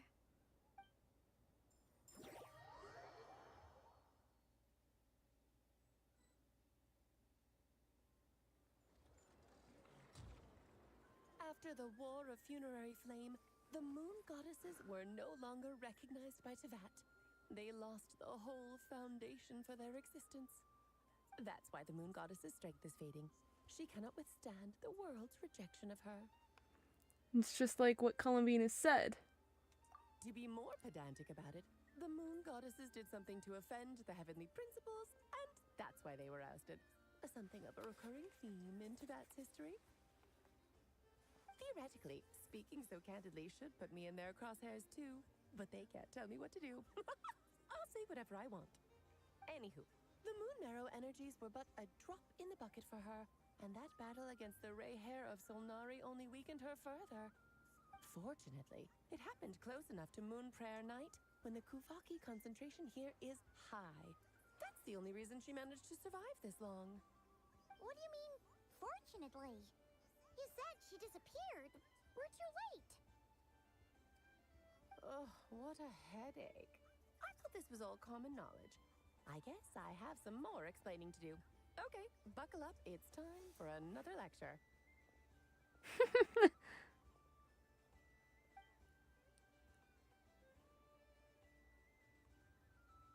Now, I said earlier that the moon goddesses lost the foundation for their existence. The reason for that has to do with the natural order. Basically, the rationale for their existence in Teyvat was lost. The same logic applies to the present moon goddess too. Consider her existence so far. Her comrades in the Fatui called her Damselette. And she was worshipped as Kutar by the Frost Moon Scions. But these connections have now been severed, whether by her hand or yours. So, the rationale that once sustained her existence is now gone. Wait, we did that to her? Oh, well, strictly speaking, yes. But let's not start pointing fingers, shall we? I'll only end up as the big bad villain, and that's not the kind of final boss I want to be. If you're making light of this, hopefully that means you have a plan? Of course I do. I'm only the greatest mage in the whole entire world. Now, if you wish to find your moon goddess, there are two problems we need to solve. Firstly, we'll need to strengthen the connection between her and Teyvat. At least enough to sustain her until Moon Prayer Night. Strengthen her connection. But does that mean I'll have to rally all the Frost Moon faithful behind this? I'm afraid a bygone faith and a former home won't be of any help to her now. Do you know her name? Her name? Oh, yes. Names are very important things. A name is a fundamental concept that anchors one's entire existence. I asked her once, but she said she didn't know. Then your first job is to find it. As a moon goddess, I'm sure she must have a name she identifies with. Neither Columbina nor Kutar is her true name, and she's never really accepted either of them. So, finding out her real name is enough to sustain her existence? Yes, I know it sounds like a small step, but every journey begins that way. So for now, that's all we need to focus on. The second problem is with her plan to use the moon marrows to return to the moon. Unfortunately, piercing through the false sky will take an enormous amount of power. Given her current condition, she won't be able to provide anywhere near enough power, even if she recovers her physical form. But no need to fret. Nicole's the expert in this field, and I'm sure she'll figure something out. Wait, Mage N is going to help us out too? That means we've got 2 Hexacircle mages on the case. This is turning into a pretty big deal. Actually, this is more of a side quest for me. Like you said, I'm a busy lady, so I can't stay for too long. I'll have to return to Teyvat's border soon. Oh my god, I'm yawning. Thanks for telling us all this. That's the upside you get for looking out for my little Klee. Hopefully that will incentivize you to carry on keeping her company in the future. Anyway, jokes aside, you'd better get moving. It will take quite a miracle for the moon goddess's consciousness to hold out till Moon Prayer Night. Oh, I suppose I might as well tell you where Nicole is before I leave. Off you go now. Time to meet your new friend. Oh, yes, and a little suggestion. Don't forget to mind your heads. wonder how Durin's doing. I should really go see him before I head back. You really are super busy. I most certainly am. There's so many children I have to keep tabs on just in Mondstadt. Durin, Albedo, Venti, Varka. There were some unexpected names in there. Klee didn't make the list, huh? Of course not. Klee is my pride and joy. I have no qualms about her, because she's the best child in the whole wide world. Yep. Klee's a little angel. I'm glad you agree. Well, all the best. See you when I see you.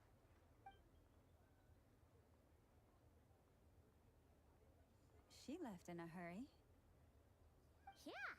She didn't pack up her stall. Should we handle it for her? I doubt that's necessary. I must say, I'm now very curious about her daughter. Klee, wasn't it? What's she like? That's a long story. Come on, we'll fill you in as we go.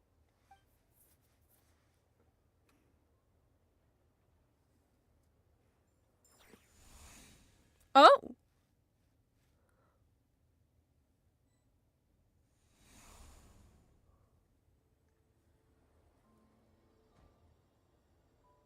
What a lively place. I've never experienced Nasha Town like this before. Hey, you old geezer! Your hammer's rusted through! Who are you calling old geezer? Are they quarreling? I'm looking right at him! You've really gone downhill since giving your daughter free rein in the workshop. Can you even swing a hammer anymore? It shouldn't take you days just to fix a single chair. You might as well use that hammer to massage my back for all the good it's doing. Don't run your mouth, or you'll get a back massage that'll put you in bed for the rest of your life. Look, the materials haven't arrived yet, all right? You know how busy it gets in the days before Moon Prayer Night. I'll bet you send all the materials to your little princess. Blood's always thicker than water, huh? All right, you've made your point, Uncle Koski. As soon as the materials arrive, fixing your chair will be the #1 priority. And Dad, if you've got time to chat, why don't you lend me a hand, See? Lolka knows what the score is. I guess they're friends. But the way they spoke to each other was so ugly. Then again, it wouldn't be the first time I've seen something like this. Columbina! Sing outside my door in the middle of the night one more time, and I'll unscrew your vocal cords. You hear me? Oh, Sandrone. So that was her way of trying to be friends with me. What a pity. I won't get the chance to say any ugly things in reply.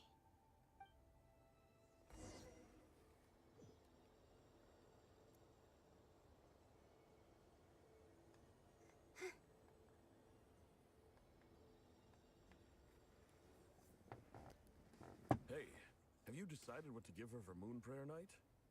I sure have. She's gonna get the surprise of her life when she's least expecting it. Then I'll whip out the ring and pop the question. The surprise of her life. What a fun turn of phrase. Cool, I get the picture. You can spare me the gushy details. Ooh, looks like we have a customer.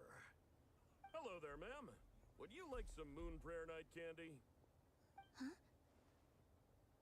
Is he talking to me? Oh! Can he see me? Here you go.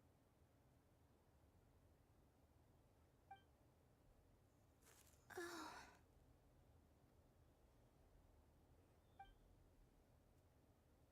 Come back anytime. Right. Now, where were we? I don't know why, but I still held out hope.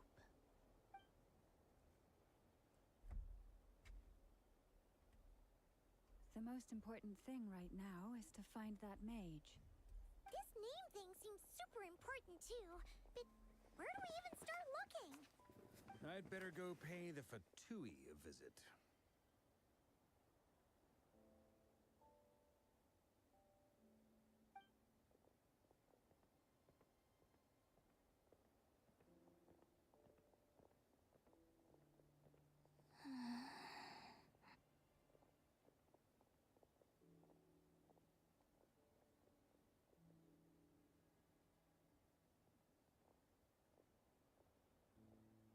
Columbina?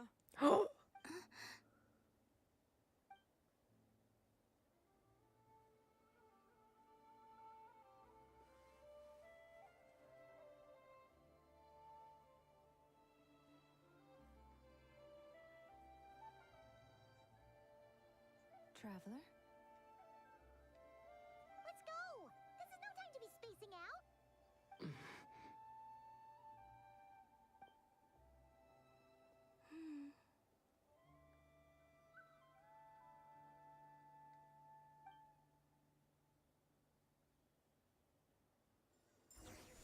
Oh yeah, maybe it's not so bad just quietly staying by their side like this.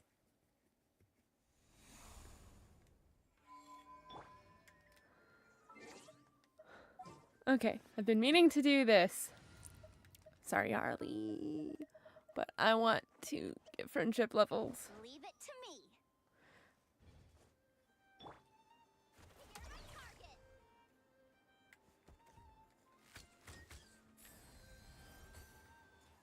Yeah, I honestly forgot I had Yehoda for a hot minute. Okay, where are we going?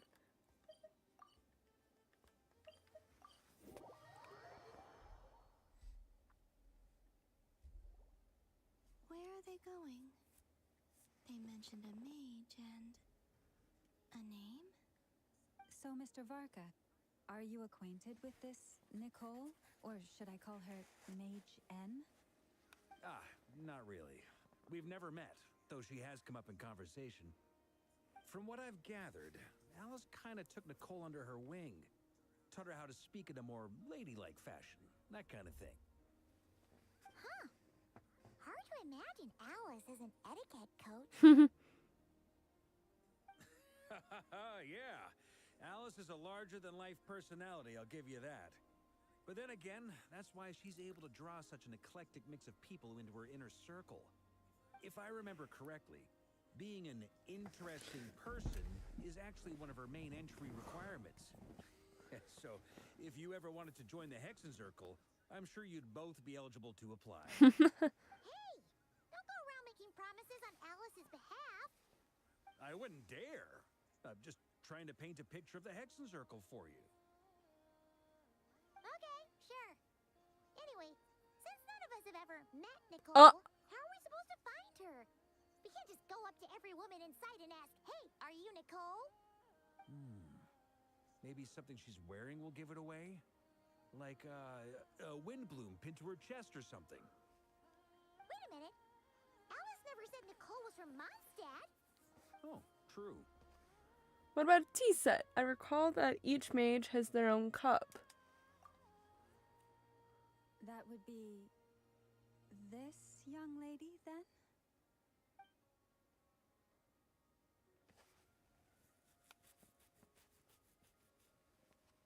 Hey there. Sorry to disturb you, but are you Miss Nicole? Varka, Knight of Boreas of the Knights of Favonius. Alice might have mentioned me before. If we got the wrong person? Sorry. Well, this is awkward.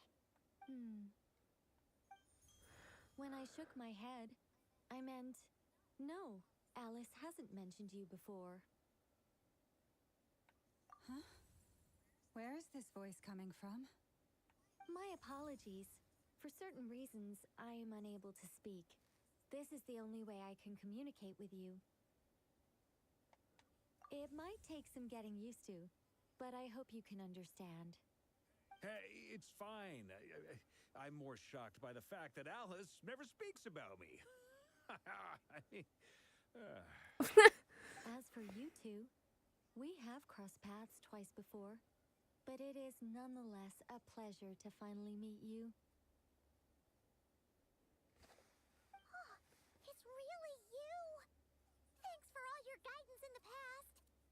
You're quite welcome. This time, things are different. We have reached the unwritten pages of the story. You might say that we stand at the crossroads of fate.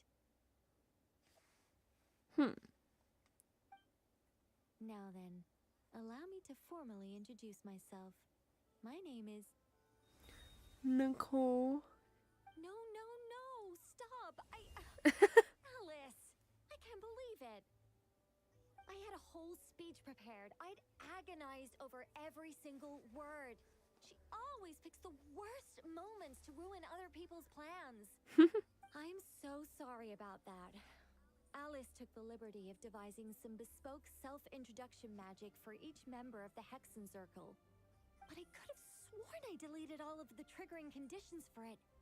How did it bypass everything? Oh gosh, this is so embarrassing. This is a very different side of Nicole than what we're used to. Is she not used to face-to-face interactions? Don't worry about it. We've seen that introduction magic once already, so it wasn't too much of a shock. Please go on, Miss Nicole. We'd love to hear what you have to say, or, well, communicate. Huh? Are they talking to this lady? But... Will you all promise to forget that horrendously embarrassing introduction? Sorry? Embarrassing? When? Among the words that hopped out just now, I saw angel. My name is Nicole, and I am one of a very few angels who have retained both their preferred form and their power. The Traveler and Paimon should be no strangers to this concept. There is another of our kind in Natlan. They call her the Lord of the Night. Alright! Paimon remembers her! But we've never seen her in person. Yes. Well, I have retained more of my power than she. It's because I don't have a long-term duty to fulfill. To be more specific, no. We'll be here all day if I get into the specifics. Moving on. If I'm not mistaken, you are here because you wish to learn how one might reach the moon beyond the sky. That's right. Is that something you can give us any guidance on? Yes, I do know a way. It began with the Hyperboreans, who lived after the War of Funerary Flame. Blank looks. Maybe I should start with the background of the war. Or maybe not. It shouldn't be an issue. I'll fill in the gaps for you when we have more time. Anyway, after that war ended, the three moons retreated to beyond the false sky. The Hyperboreans were humans I once aided. They accepted the civilization and creations bestowed upon them by the angels. But despite accepting many blessings of the angels, many among them still held on to their faith in the moons. They were reluctant to accept the new order, even after the War of Funerary Flame. They sought to contact the moon goddesses beyond the sky and receive their guidance. But all three had passed away by that point.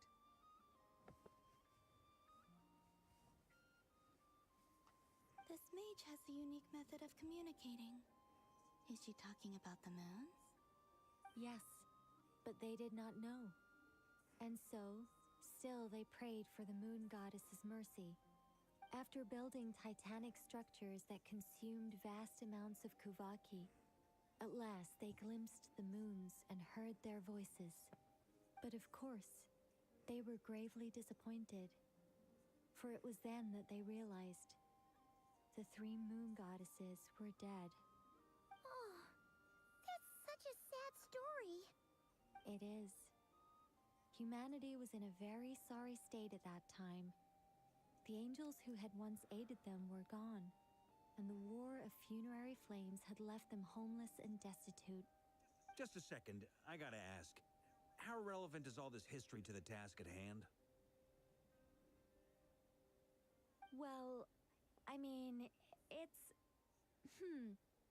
Okay, it seems we've drifted into irrelevant narrative waters. It's been a while since I've had the chance to speak inside someone's head. As soon as I got started, I lost control and the words just flowed out like a waterfall. What I'm trying to say is... Right, yes, that's it. The relevant part is the ritual created by the Hyperboreans. The fact that they bypassed the false sky and saw the true moons implies that they successfully built a connection between Tivat and the outside world. Which means, with enough Kuvaki and a sufficiently stable connection, it should be feasible to send one person over the border. Okay, so they built some kind of portal? Oh, yes. A portal. Yes. Is something wrong? You sound disappointed. I just didn't expect you to summarize it so well. It turns out I could have said all that in one word, if only I'd managed to think of it. No, please, it's fine. This is invaluable knowledge. I'll be sure to record and preserve everything in writing. Oh, really? Well, in that case, I suppose I could backtrack and add some more detail. I did gloss over a few things so far. Whoa, whoa, whoa, time out. Let's summarize what we've got first. The Hyperboreans were the last ones to use this method, right? So we somehow need to find whatever structure they built and make sure there's enough Kuvaki to power it up. Luckily, we have the moon marrow of both the eternal and iridescent moons, so we're all good for Kuvaki. Which means the key issue we need to focus on is finding the place.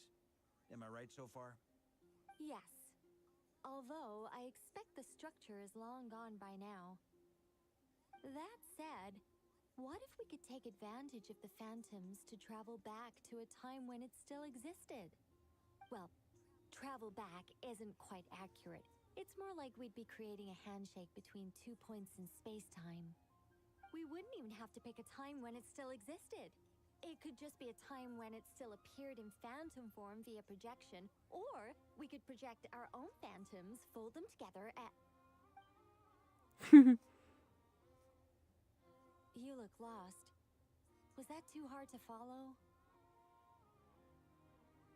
Yeah, things got a little, technical there. Paimon's brain is reaching capacity. All right. Let me think about how to put this more simply. Okay, got it. Over the next few days, I'll search for phantoms. Where did Columbina go? Once I find one that meets the criteria, I'll let you know and we'll regroup. By completing certain rituals, specific individuals will be able to enter the phantom and make it to the Hyperborean structure. If everything checks out and it looks feasible, we'll just need to wait for Moon Prayer Night, and we can send the moon goddess back home. I'm really skimping on the detail here. Is this making any sense at all? I think so. For now, we'll just wait to hear from you. Yes. Basically, yes. Great. Counting on you. In the meantime, we'll focus on finding the moon goddess's name.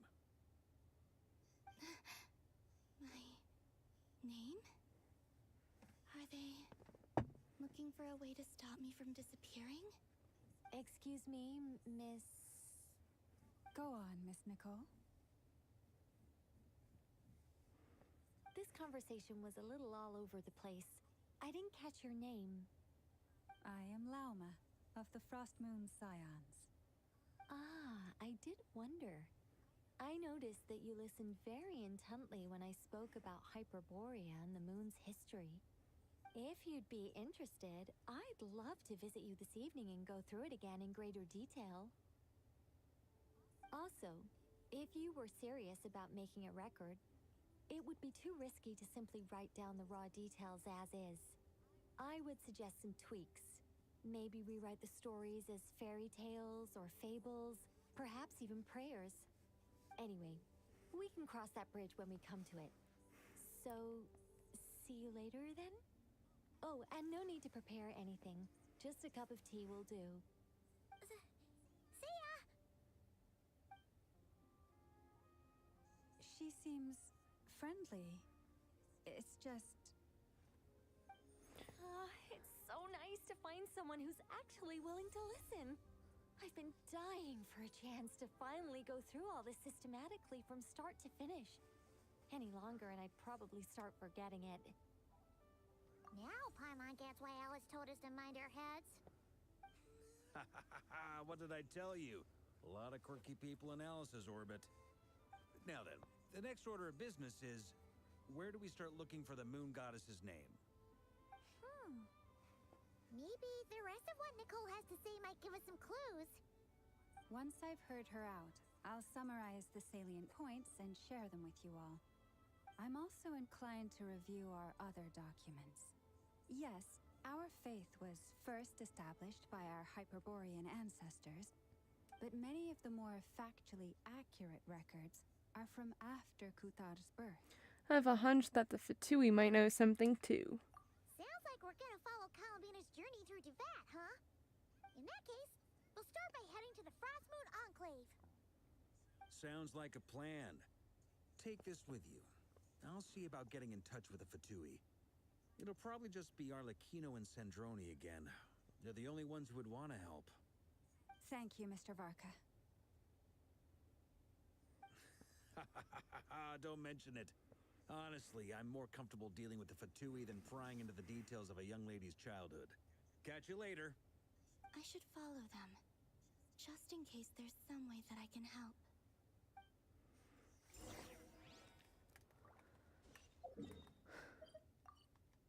Okay. Doop-a-doop-doop.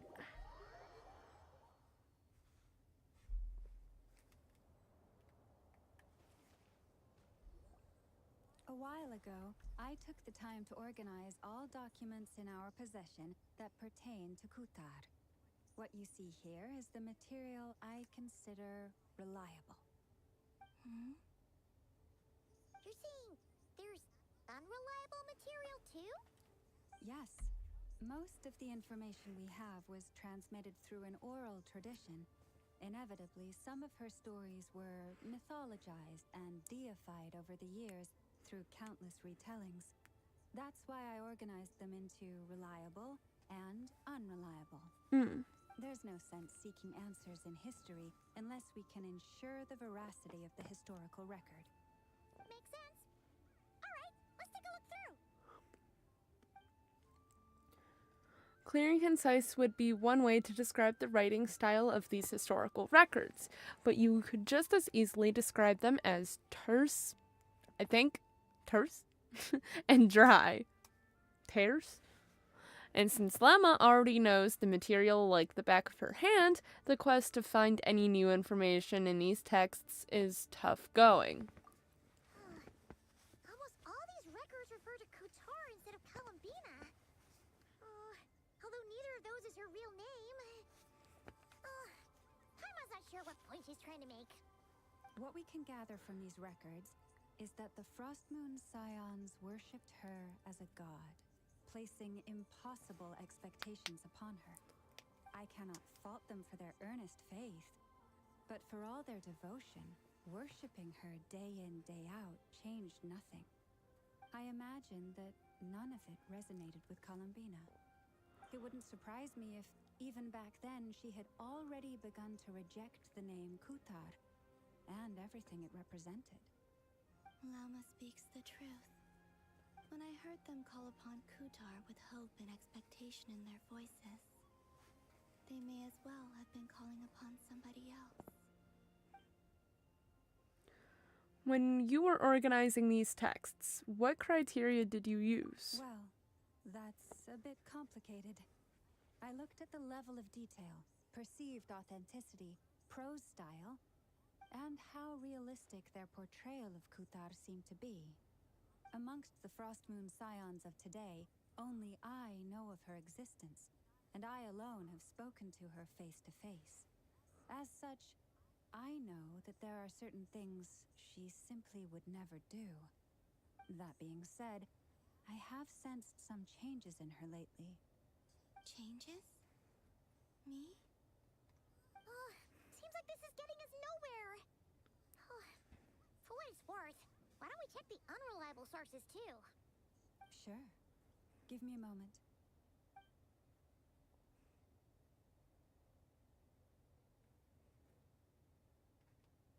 Exerting but a fraction of her divine might, Kutar sheared a great mass from the snow-capped mountain and cast it into the sea, upon whose surface shone the mirror image of the moon. Thus was formed the island of Hisi. Yeah, right. That doesn't even begin to pass the sniff test. The 3 moons are not but lies through and through. Only one moon has ever shone for us, and Kutar is her name. The subjectivity is strong in this one. We've heard something like this before in Natlan. The vast majority of ancient texts are filled with fanciful tales like these. I trust you understand my criteria a little better now. Kutar did not speak, merely gazing into the distance in silence. And where her gaze landed, this was her prophecy. Clearly, whoever wrote this text never even met Kutar. Otherwise, they'd know that her eyes are always closed. What about you, Traveler? What are you reading? Seems like a connection. Seems like a collection of anecdotes. Come on, let Paimon see. The child wished to build a wooden nest with which to shield a fledgling bird from the cold. But being so young and lacking in strength, the child could not snap the branches from the trees. Kutar was passing by. Upon seeing the child, she summoned forth a Kuhenki, who built a beautiful nest for the child. I remember that. Not knowing the meaning of Kutar's divine intervention, the child dared not to respond, and thus ran home to call their parents. But Kutar was gone. The moon chanter declared the event a miracle and took the nest as a relic, placing it on high for all to see. The child was named as one favored by the goddess and was greatly respected amongst the people. Yet, no further miracles were bestowed, and this matter was forgotten in but a few years. Huh. Any thoughts after reading that? If it's true, it gives off a somewhat lonesome feeling. Yeah. Columbina probably just wanted to join the kid in making nests. Ah. I'd originally considered this a fabrication, because Kutar did not perform any similar actions in subsequent records. But now that I think about it, it does seem like something Columbina would do. It's just that... She didn't know how other people would interpret her actions. She was probably worried about making things difficult for people. So, she gradually stopped joining in. Yes. Oh, that's so sad.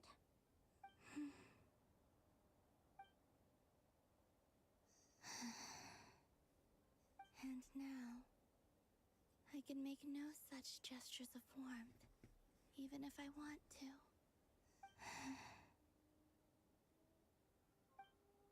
Still no name. That's a bit of a shame. But we did learn some interesting stories. Let's go.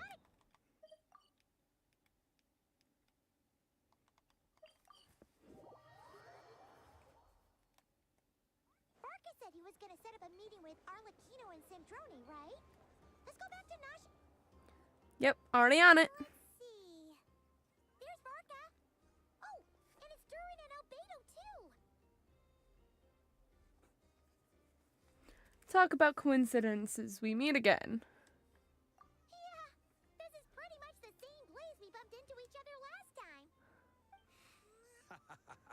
I convinced them to stick around a little longer. We were all waiting on people, so I figured having a little company would help pass the time. Ah, so you've been waiting for us? Does this mean that you've already arranged things with the Fatui? Sure does. Now you're back, we can go meet up with them together. How'd your investigation of the Frost Moon Enclave go? Well, we didn't find out Columbina's true name. But apart from that, it went pretty well. We learned some stories from her early days. Aha, just as well that I didn't tag along then. I'm sure our moon goddess wouldn't want every man and his dog knowing all about her private life. Still, desperate times, desperate measures, I guess. Someone had to do it. So, Barca to? Are you waiting for Alice? Oh, no. We already met with her. We discussed that experiment I mentioned to you last time. Oh, and she also handed me this communication device. This looks familiar. I'm sure I saw one of these back on the Golden Apple, whatever that is. That's right. I understand she informed you about the relationship between the phantom phenomena and Tevat's borders, yes? She wants me to help her with some more experiments on that front. She said that she'll contact me through this device with more information. Ah, I see. Following instructions and making observations. Pretty common research method. Takes me right back to Albedo's lab. Wait, then who exactly are you meeting? Someone you know. Albedo's met him too. But I don't think Miss Lauma or the Grand Master have been introduced. Is it who I think it is? Yes! Especially in cases like this. Yes! Yes! It's not like the academia has prohibitions against going abroad. Also, I applied for leave. I've been writing to Hat Guy since obtaining a human form. I've already brought him up to speed on everything that's been going on in Nodcry. Hat guy? Turns out, I actually have heard that name before. Oh? Then why did you react the same way I did? I only knew the name, not the fella. But since we're all here, let's do some introductions for what it's worth. I'm Varka, Grand Master of the Knights of Favonius. Lauma, Moon Chanter of the Frost Moon Scions. And I'm a Drioche from the Vahumana Darshan of the Sumero Academia. Hat Guy. Good to see you again, Mr. Guy. I believe we last saw each other on the boat ride here. So they came to Nodcry together.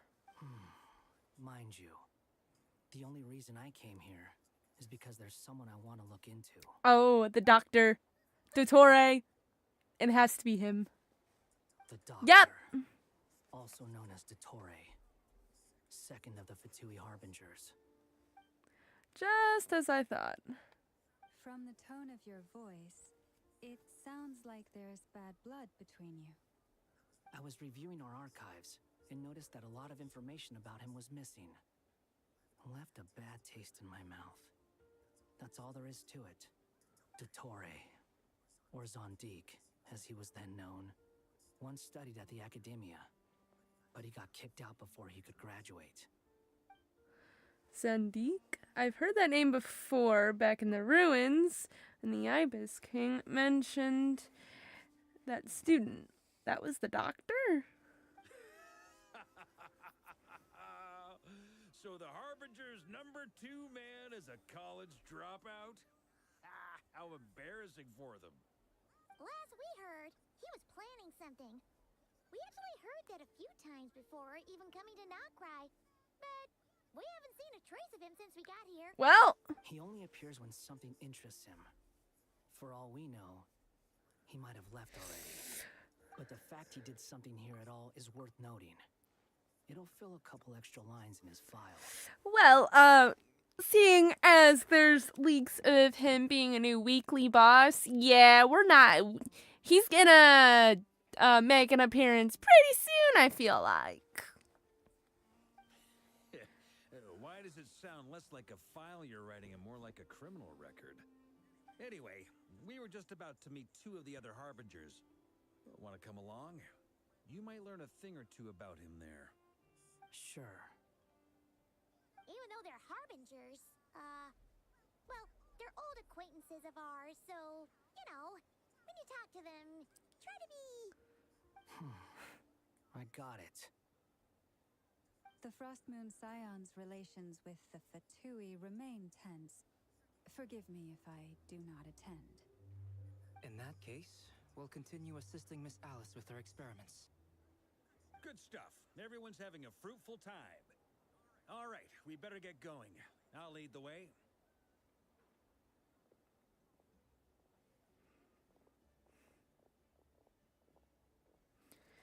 Hey, Wanderer. Ooh. Ooh, we're asking that right off the bat. Oh, are you here for revenge? Well, yeah, that's obviously part of it. But I'm not the only one who has a score to settle with him. Neither you, nor Lesser Lord Kusanali, nor I want to see him meddling with things again. Fair enough. One other thing. When we return, let's talk about Columbina. What's the hurry? Don't worry. Pigeons always know which way home is. After the conversation ends, the group splits into two teams led by Varka. Yeah. Okay. Ah! Arlecchino and Sandrone. You made it. Who is this? A scholar from Sumeru. They call him Hat Guy. He's an old friend of the Travelers. Wait, this is the academia representative you wrote about? He doesn't exactly look the part. I believe this will prove my identity. You'll notice it bears the seal of the Sanctuary of Surasthana. Well, what do you know? Oop. So it does. Hit my mic. All right then. My mistake. It's fine. I expected as much. What? So as I mentioned in my letter, the Academia's got its eyes on Dottore. But this matter remains top secret. Apart from those assisting in the investigation, the fewer people who know, the better. If anyone asks, I'm here in Notcry to pursue my personal academic interests. Gotta say, Varka, you did pretty well to keep all this under wraps for so long. Sounds like you got in touch with the academia about this way back. You flatter me. You're all harbingers. What reason would you have to disclose information about Dottore? Where do I even start? Remember that time we fought Rerir at Star Sand Shoal? He sure let me have it then, didn't he? I'll bet Dottore had that all sketched out, with me as his convenient little pawn. He could not care less about us if he tried, but hey! The feeling's mutual. Does Dottore really strike you as the sort who values his relationships with his colleagues? Nope. Fair point. Definitely not. Which is why I always keep my guard up whenever he starts making suspicious moves. To that extent, our motivations align. On top of which, I consider you trustworthy people. Now, back on topic. In the wake of the Reikir of Solnari episode, Sandrone and I grew suspicious about Dottore's complete inaction during the entire affair. So we tried to find out what he'd been up to, but unfortunately to no avail. He never lets anyone in on his plans. The more he cares about something, the more secretive he gets. Indeed. Perhaps he believes that by keeping a low profile, he can avoid trouble. But that trick isn't going to work on his colleagues. Yeah, I mean, he's been researching the ancient moon's remnants. And he's been trying to get his paws on the moon marrows. Only an idiot would believe he doesn't have something more planned.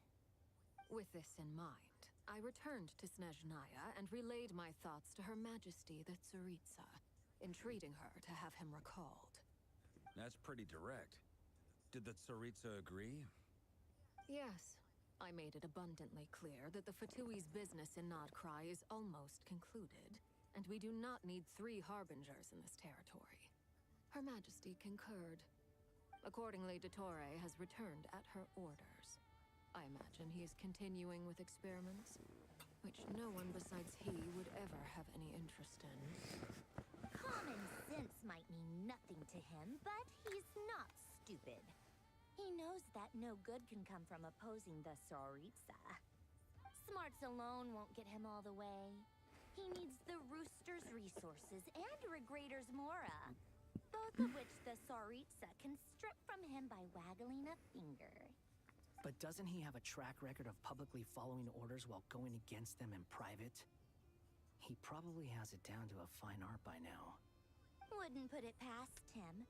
We worked together on a research project once. Only briefly, but it was enough to show me that we're fundamentally different people. He has no interest in doing things methodically, stage by stage. His thoughts jump all over the place, and the moment his curiosity is satisfied, or he gets the results he wants, he disappears. The only similarity we share is that once we set our minds on doing something, we will see it done, whatever it takes. Well, we definitely saw some of that in your battle with Rerir. You got so competitive. Ugh, do not remind me. Then I believe we all concur. Dottore will not simply give up. Fantastic. Now this is turning into a whole day of unpleasant memories. Ugh. Are you talking about the moon marrow stuff? He also strikes me as the kind of person to disregard experimental regulations, ruin all the equipment, and go way over budget. Then leave the first person he can find to deal with the fallout. Exactly. This one time, he was running some high-temperature experiment and the substance exploded. But does he care? No. He orders his subordinates to open the device so he can observe the results, which causes the gas inside to leak out. That gas was poisonous. If I hadn't been there, who knows how many people might have died. And after all that, he left while I was still cleaning up after his mess. What a waste of time, he said. Waste of time? The nerve! He wasted my time! Columbina poking her face. You've been bottling that up for a while, huh? Hat guy, I must say, you seem awfully familiar with internal Fatui affairs. Especially when it comes to Dottore. Thank you, Lady Harbingers, for providing such valuable information. I have no other questions for now, so I'll be on my way. Wait, what? You're just gonna leave? You're welcome to join if you want. Ugh. Just when Paimon thought he'd finally mellowed out. He makes quite the impression. I'll say. I've met tons of headstrong people, but not many of them would join me in bad-mouthing Dottore. Anyway, back to the main agenda. Barca, you said that Columbina has gone missing? Or rather, disappeared. Yeah. We're working on building a connection between her and this world. The simplest method is to find out her real name. I've actually asked her that question before, but she said she didn't know. Considering our relationship, I doubt she was lying to me. She could have just given you a pseudonym. What did she do while she was with the Fatui? As far as I recall, she was never dispatched by Her Majesty to claim a gnosis or anything like that. The Tsaritsa's plans had long contained a place specifically for her. I always thought that was weird. What could she do that the rest of us couldn't? Knowing what we do now, it's probably something related to Kavaki, right? More than likely. When she first arrived, Columbina would often go to Her Majesty and ask when she could start the task assigned to her. But Her Majesty always gave the same reply. The time has not yet come. So she spent her days in Snezhnaya doing basically nothing. The Tsaritsa has summoned a beautiful blind maiden to be a harbinger, giving her the third seat by virtue only of her enchanting voice. It was a dumb and stupid rumor, but the reality of the situation made it hard to refute. And what happened after that? I imagine she stopped caring. She no longer seemed to care why she had been recruited, and Her Majesty never gave her any missions, so she just continued to sing in the flower garden. For my part, I was busy. So busy, in fact, that watching someone be that idol had me fuming. But still, I got the sense that she had long been used to a life of other people claiming she was needed when she wasn't. I just felt that having a place to stay would cost me something eventually. And so I waited quietly for the day that I would have to pay the price. other end of that spectrum, you had me. Someone once told me that I had the lousiest work and the toughest luck. That's a good way of putting it. I forget who said it, but those words have always stuck with me. Sounds like something Wanderer would say. No wonder. But you've done your job exceptionally well all this time. Because at heart, you are a conscientious person. Thanks for telling us all this. What is it? Something come to mind? It's nothing. I'm just even more eager to learn her name now. I want to shout it out. I want to shout it to her from the rooftops. That makes sense. Nothing screams you are needed like your name shouted from across the town. Well, good luck with it.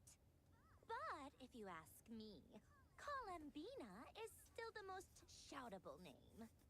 I'm just so used to it now. After all the arguments we've had, I can't be bothered trying to remember another name for her. Nor I. Sandrone. Harlequino. You chat further about interesting moments from Colambina's best. Yada yada. Oh, a Sealy? It's a Sealy! Does that mean Nicole has news for us? Ladies, I thank you for your hospitality. If the chance ever comes up, I definitely owe you both a drink sometime. I'm sure it will. You can make your own way out. Heck, you've been here enough times, you probably know your way around better than I do. Take care, everyone. We'll be in touch if the situation changes. Okay, time to do what adventurers do.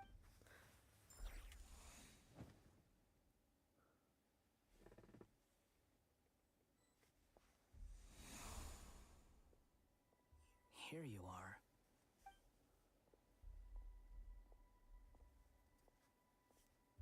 Oh, hat guy. How come you're back so soon? Did things go all right with the Fatui? Fine. Totori's been summoned home by the Tsaritsa. Couldn't get much more than that. How about you? Any progress with the investigation? Unfortunately not. Tried everything. Different phantoms, different locations, different points in history. But the results were the same each time. Abyssal monsters roaming the land. People crying out in despair, with no hope of being rescued. Every time I see it, I can't help but think, is this what it was like in Mondstadt when Dragonspine Durin attacked?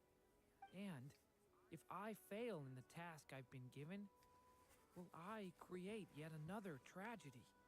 That's just meaningless speculation. When we encountered similar phenomena previously, I tried to interfere with those illusions, using sounds and lights to guide them. However, we could not change their fates. At most, we were able to extend their existences. The events of the past are like fate that has been written into Irminsul.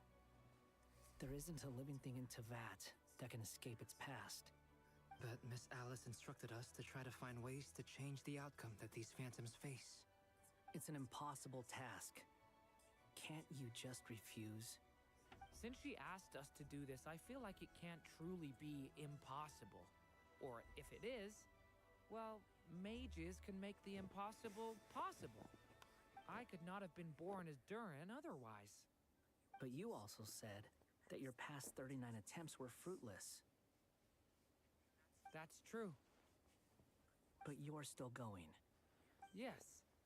After this many futile attempts, surely you realize that you're not doing this because you still believe Sorry, moving my mic. Mage told you. It's because you want her hypothesis to come true. It's something you wish for deep inside. So, think for yourself about what you want to do. As long as you don't believe it's futile, it isn't. Yeah. Previous experience indicates that we cannot touch the phantoms, which limits the effectiveness of our interventions. If we want to clear this hurdle, we need to break this rule somehow. Same thought here. Following the same rules means repeating the same failures. reducing ourselves to mere playthings of fate. So you mean we need to figure out a way to make contact with them despite knowing that we can't? Yes, and I suspect that's something only you are capable of. Oh? Everything in Tevat is logged in Irminsul, but the withering that once occurred in Sumeru was a sign that the Great World Tree was being corrupted. This corruption allowed things that should not have existed in Tevat to appear. This is tantamount to rewriting reality to an extent. You're saying abyssal power might be able to affect those phantoms? No one's ever tried it before. If you're gonna try it, it'll take courage. And you have to be confident that you can control it. Is anyone there? Has anyone seen my daughter? She's missing. I have to find her. I hear someone inside. Spargana? Are you in there?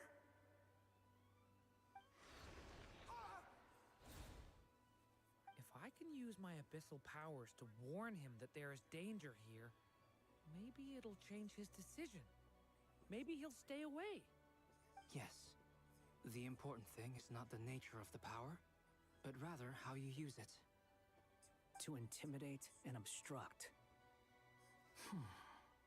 Sounds about right for the Abyss. Let me try. I should be able to influence that thing. Have you seen a little girl? What? This isn't the time for that! Just run!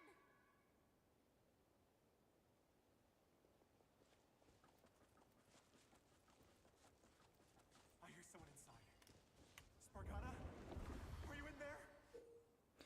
Durin can use the power of the abyss if okay, yeah, I'm not reading all that. What is this? Looks dangerous. I should get out of here.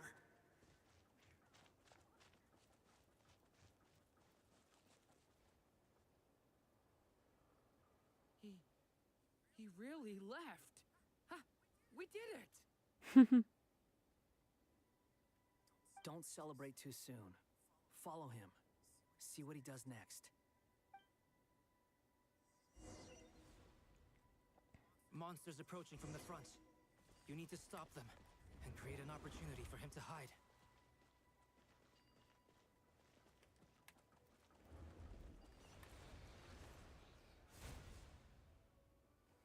Okay. Help me!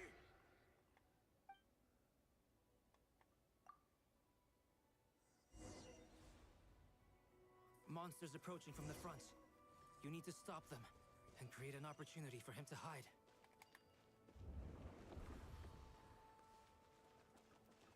No! There's monsters ahead!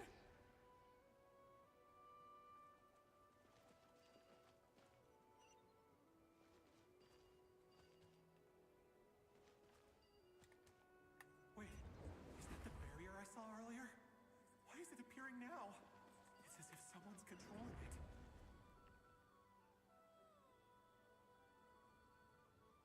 The monsters are gone.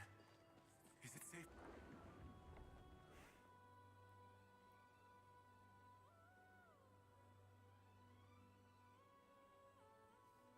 The barrier's gone too. How odd. Anyway, I guess I'll keep going. Quickly, let's keep up.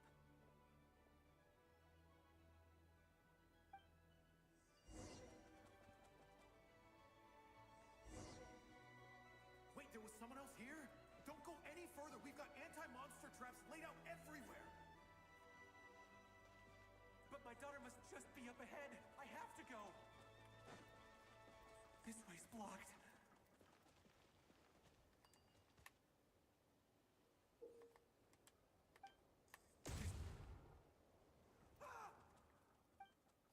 Oh, well, damn.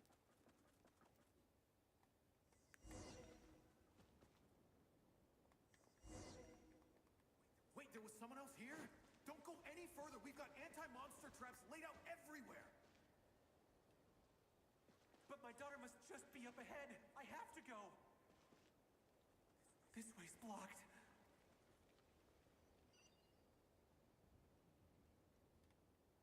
might be able to use the explosives over there, but we need to take care not to hurt him.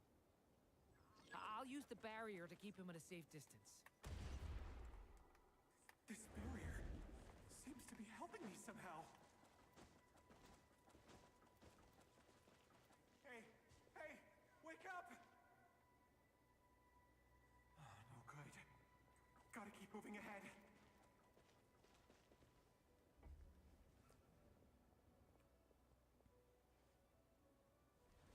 So many monsters!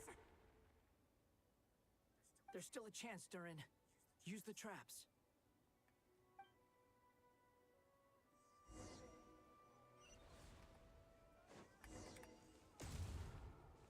Oh, well, shit.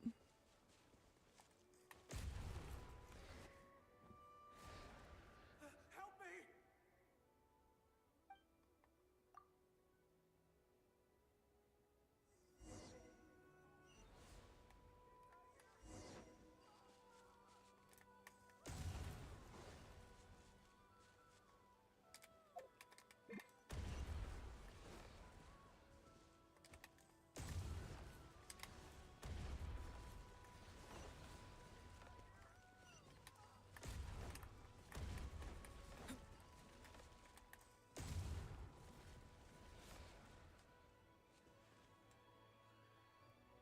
This is a new development. I've never seen this happen before.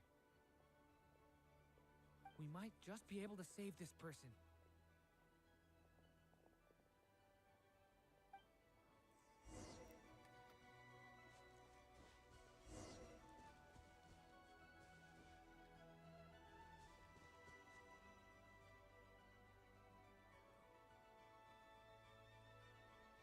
Hello there. Have you seen my daughter? Spargana's her name. She's carrying a large backpack. Get out while you still can, you fool. You won't find any survivors here. But I can't just leave her here. She must be so scared right now. Sorry. Wish I could help, but I haven't seen her. You'll just have to keep looking. Okay, thank you.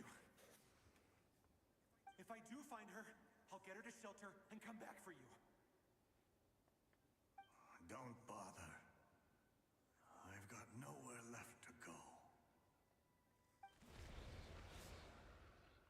What's that noise? No, if he goes inside, he'll be walking into a trap. Let's try this once more. This time, we have to stop him.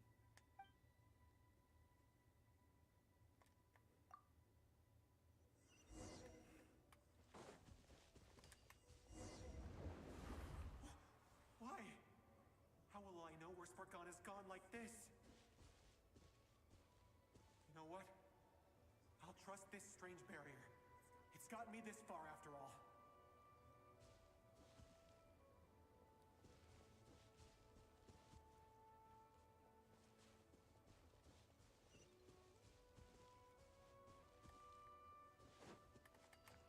What? Hey! Let us out!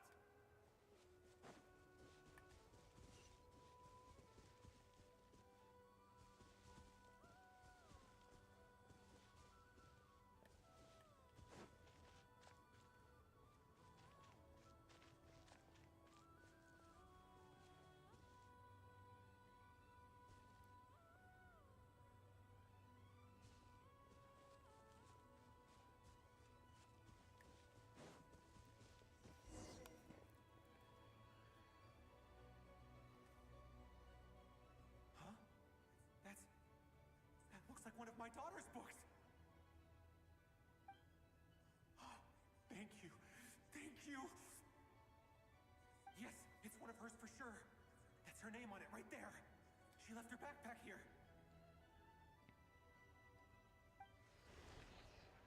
Durin, just like last time. Use the explosives.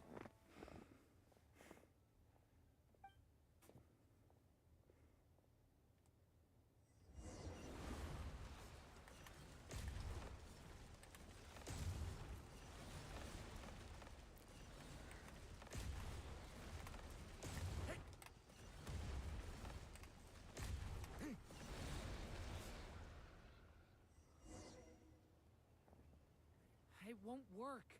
There's not enough left. If he makes it in, he'll die.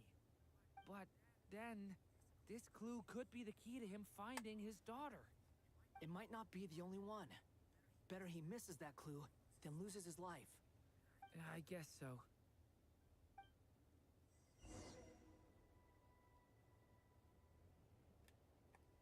Stop him, Durin. We can't let him get any further in. That's my daughter's book!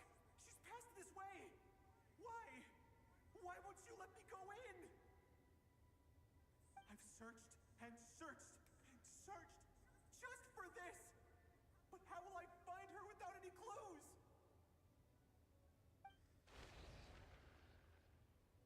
I no longer have anywhere else to go.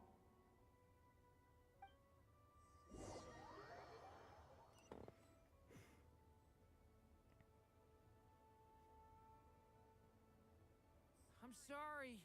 I'm so sorry. He refuses to go anywhere else. Whether he opens this door or not, all that awaits him now is death. We couldn't change his fate. Albedo? Hat guy? Let's try one more time. I don't know how we're gonna do this, but I don't want to give up either.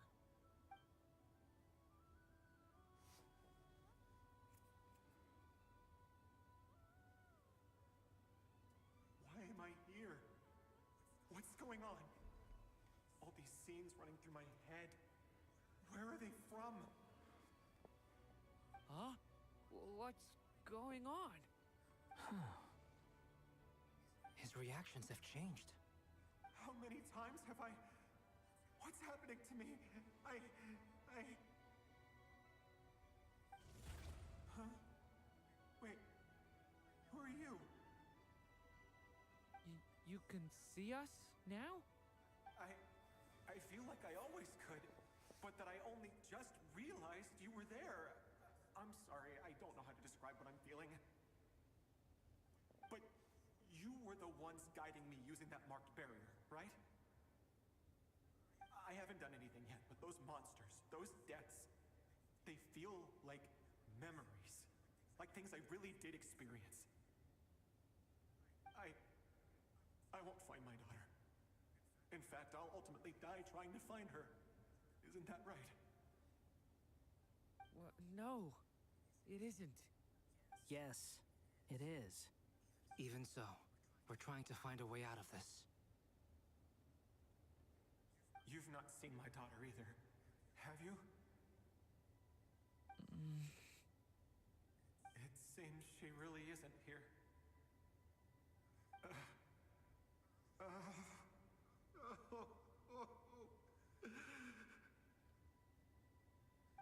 I'm sorry we couldn't help you.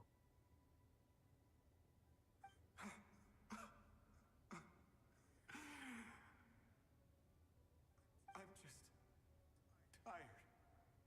Maybe this is destiny. Maybe it doesn't matter how hard I search. How long do I have left? Experience says 15 to 20 minutes. 15 to 20. Thank you for all your help. Let's rest a while. You look exhausted too. Now's not the time for you to start pitying us. It's not pity. I'm just realizing that I've only got 10 or so minutes left. You know?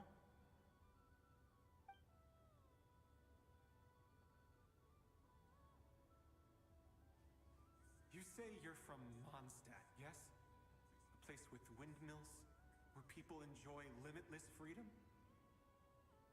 And you're from Sumeru, where they've built an academy into a giant tree? Yes. It seems you've never heard of either place. Those names are unknown to me, I'm afraid, yes. Have you heard of Hyperborea? I have, but I heard that it was destroyed in the distant past. I see. That was where my ancestors once lived. What about Delphi Pytho? Was it later rebuilt? I've never heard that name. Then what about Sal Vindaknir? I have seen that name on stone tablets on Dragonspine. But I'm afraid the only things left of that place are its ruins. I see. Sure enough, there was no way to turn this around, huh? I'm sorry. I was the one who asked to chat, but it seems like we're too many ages apart. There's barely any common ground to start from. It's all right. We did hear something new, at least. From how you speak of your lives, things must be going all right for you, I guess. They are.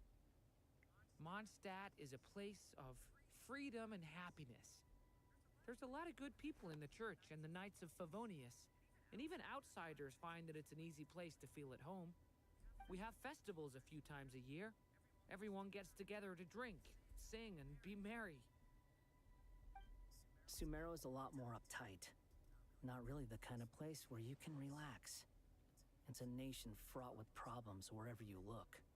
But if all you want in life is to seek knowledge, I guess it's pretty much paradise. That's wonderful.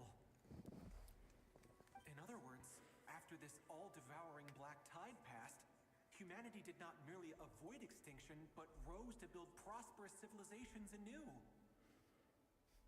I mean, I can see you all right now.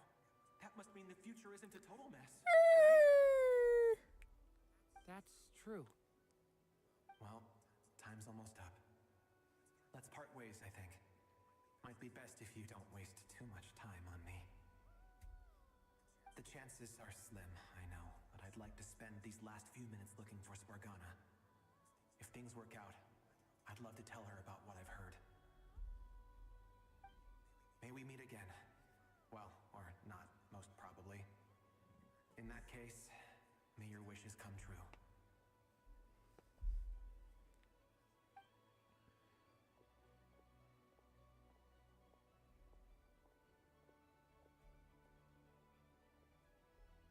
He's gone. In a few minutes, he will meet the end that was his to begin with. The ending of this tale did not change, but I believe that we've just made the most progress we have yet. May your wishes come true. If only it were so simple. Hat guy, could I ask you a question? You've never talked about your past. It seems complicated, and it weighs heavily on you, too. Would you be willing to tell me about it? I mean, sometimes it's better to get things out in the open. Take that guy we try to help, for instance. At least he said goodbye with a smile, right?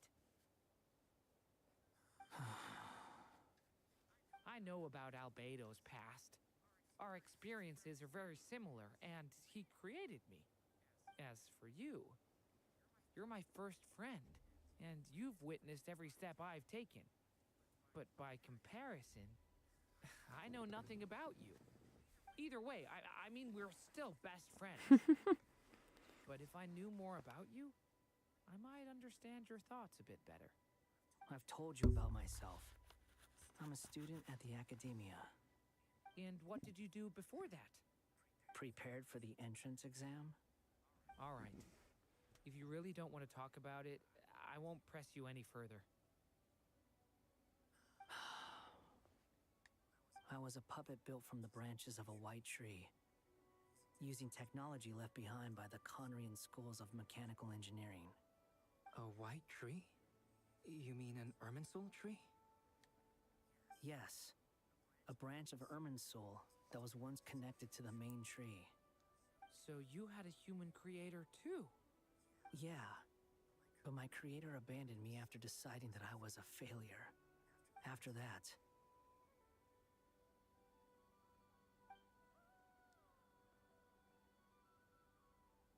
Ooh. Durin. Resisting the influence of the abyss, suppressing the urge to destroy, trying to do the right thing. None of these things are easy. But no matter how hard they are, trying to rewrite past wrongs is far harder. You asked me if you would create a new tragedy if you failed. I told you there was no point speculating about that. But the real answer is, yes, you absolutely will. That guy. But at least you've got people here to help steer you away from the wrong path. So, just keep aiming towards the light. I will. I promise. All right, break time's over. Hello? Durin speaking. Hello, friends, it's me. What have you been up to, I'm detecting some unmistakable fluctuations here at the border. The amplitude isn't particularly high, but they're completely different signals from the ones before, and the scale is comparable to those I've detected previously. Alice, we were unable to save that person. However, he appears to have retained a portion of the memories gained through that cycle, and was able to hold a conversation with us. I see.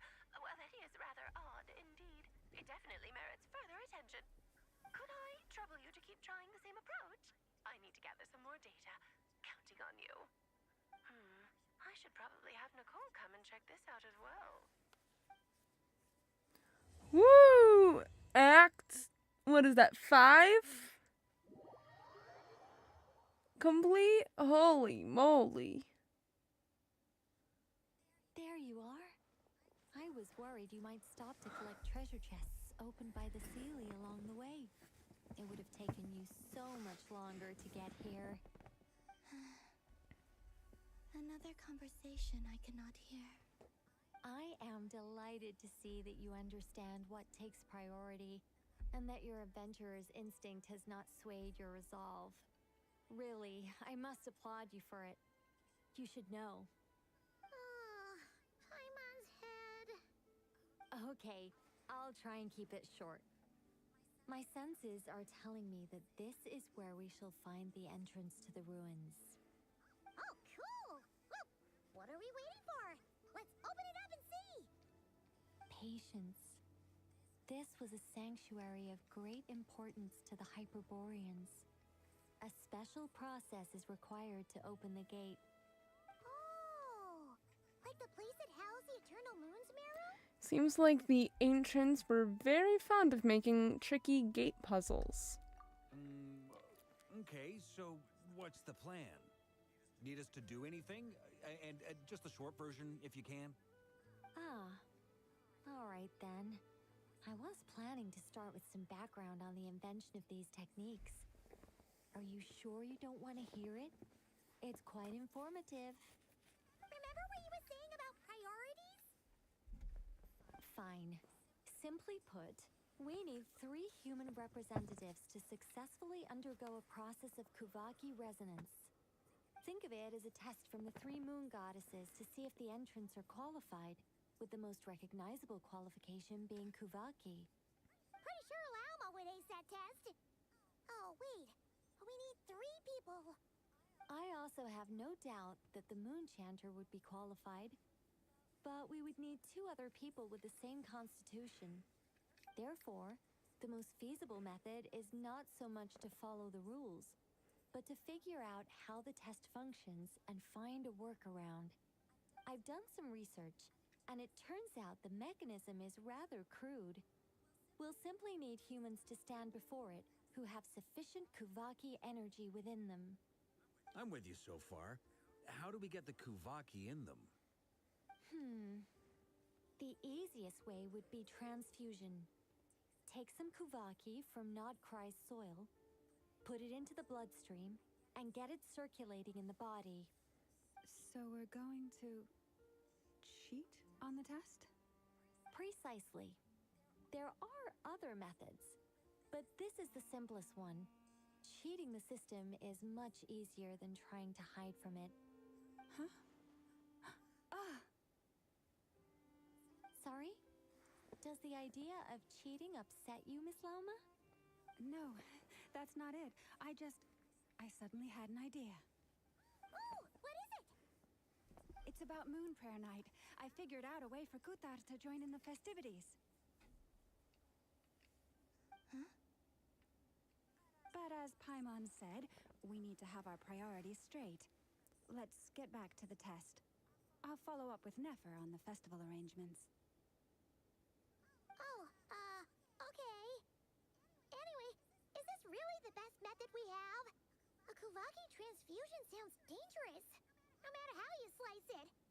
If you think that's dangerous, wait till you hear the other methods.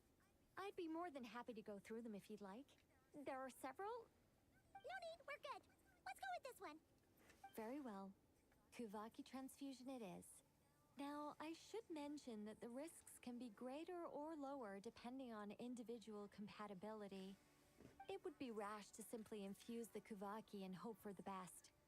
If the body rejects it, the reaction can be quite severe. The symptoms are similar to another condition that some people living here suffer from, known as congenital Kuvaki sensitivity. So, before we execute our plan, I will perform a simple test of my own to see who is compatible and who is not. Once that is done, we will have to complete the resonance process as rapidly as possible. The participants must remain stationary while the Kuvaki circulates and bonds with them, and they mustn't eat or drink anything. What? No eating or drinking? That's some hardcore fasting. They'll all be monks by the time they're through.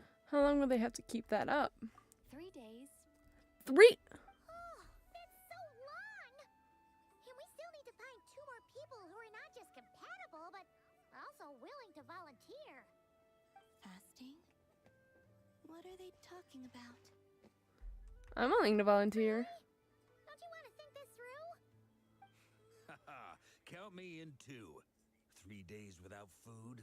I can handle that. Mr. Cole has made it clear that this is the easiest way. The way I see it, there's nothing else to discuss. It's time to step up. Compared to having Colombian disappear completely, fasting for a few days is nothing. Yeah, you're right. In that case, Paimon volunteers to be captain of logistics. She'll keep the fires lit and grab some spare clothes to keep you comfortable. Good work, Paimon. Then we'll start with you first, traveler. Please step forward.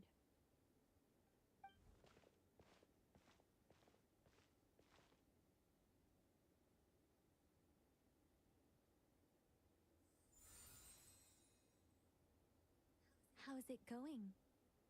Do you feel anything? No. How about now? Nope. And now? Still nothing.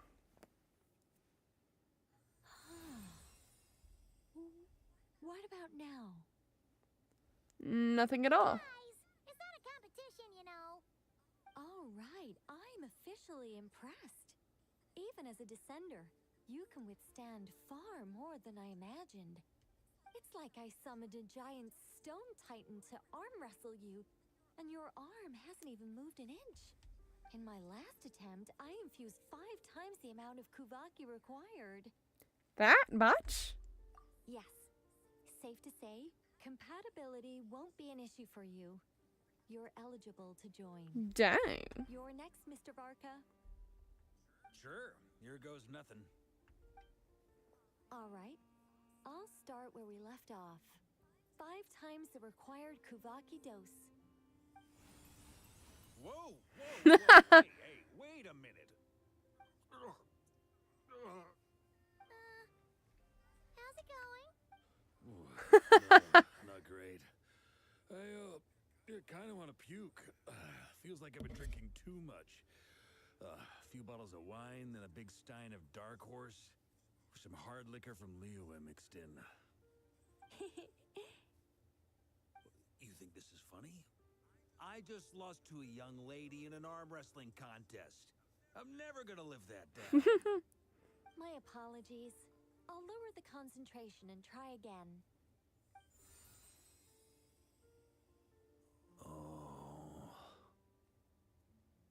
How's it going now? I'm not as dizzy as last time, but I can still feel it pulsing around. In that case, you wouldn't be an ideal choice, Mr. Barca. Let's try someone else. Okay. Let's go ask some of our other friends then.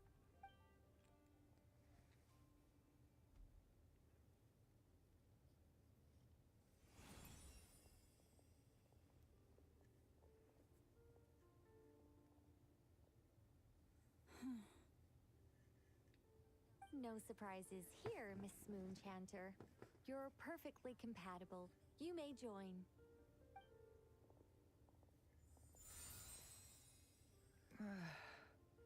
I'm getting a slight headache. Shame. You were so close. Whoa! I'm itching all over! Allergic reaction. We can't have that. Huh? Well, are you gonna start a what? The Hexenzirkel is an organization that cares for and protects children. We will not have them do dangerous things. Not even tests.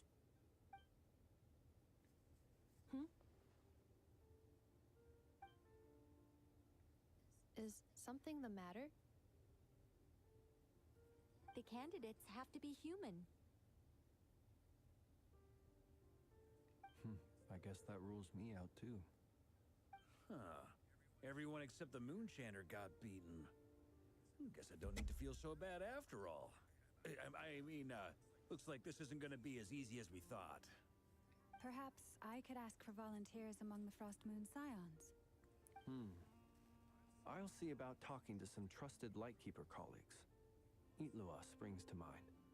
In fact, I think we had some former Frost Moon Scions join our ranks recently.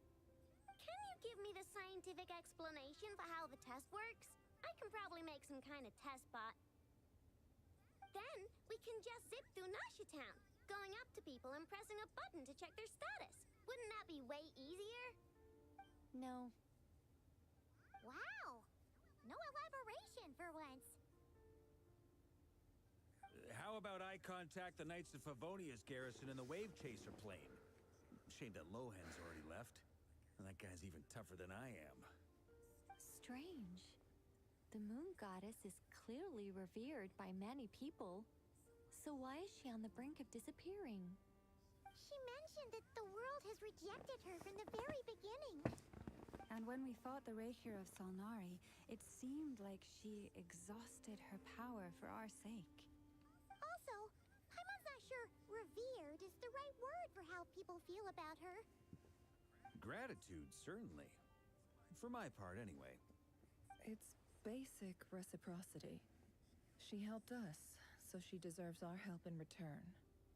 Yeah. Even though she looked like she didn't care, she still saved a ton of people, including me. A review of the relevant data leads me to conclude that Miss Columbina is a good person.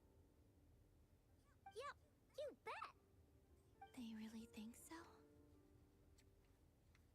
I'm super surprised that Columbina isn't her actual name, though. I think it really suits her. It's light and graceful and... yeah, just a really pretty name. I know, right? Unfortunately, that's not our decision to make. Columbina. That was the code name the Fatui gave me. But it also came up in the song I heard when I was born. But... is that really all there is to it? What do I truly think of my own name? Is there anyone left who will still call me by that name? She told me to pick whichever name took my fancy. Why did I pick Columbina? Maybe because I felt that she never wanted to become Kutar and be worshipped as a god. Moonprayer Night is getting closer by the day. We're running out of time. We need to look for other candidates. Then allow me to try. Huh? What are you doing here? You contacted your friends via the Adventurers Guild. Sandrone has been keeping an eye out for something like that, so she informed me. Of course. Since I have the ability to accommodate a moon marrow, I should prove to be a suitable candidate. Arlecchino. When can we begin? I see. We can begin right away.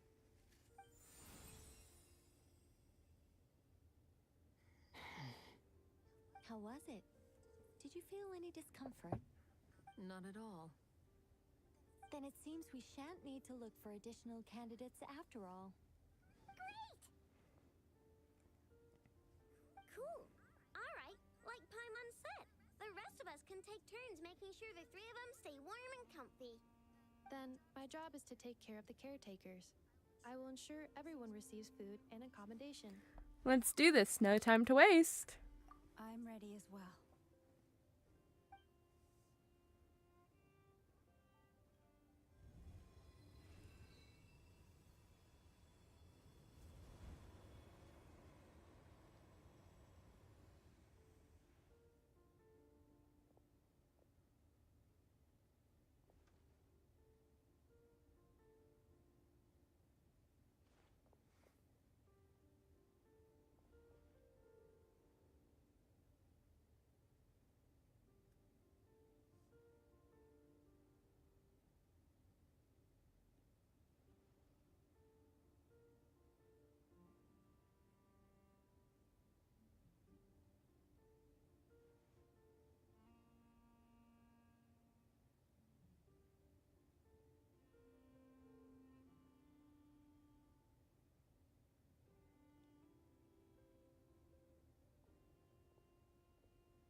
The work is done. The sacred scroll shut. The stars grow dim, the people silent. The white sun sets, the silver moon rises. O path to the temple, appear now before us.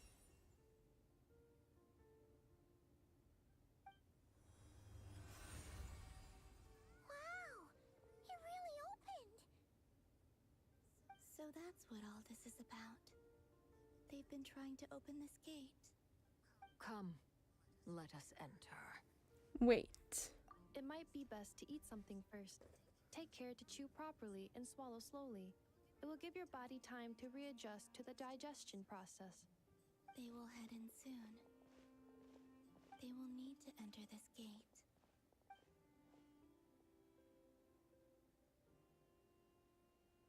Huh? I cannot pass through. Is it because I have no physical body? It has been 3 days. My strength has all but completely faded. Can I really hold on until Moon Prayer Night?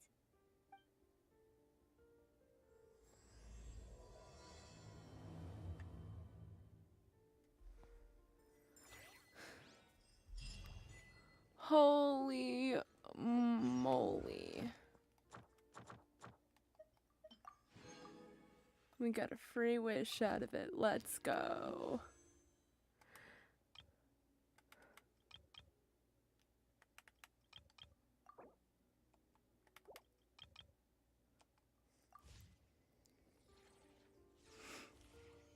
Oh my goodness gracious. Okay.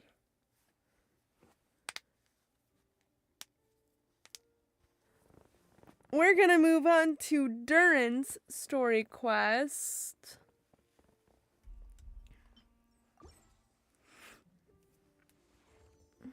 Oh, traveler from beyond this world.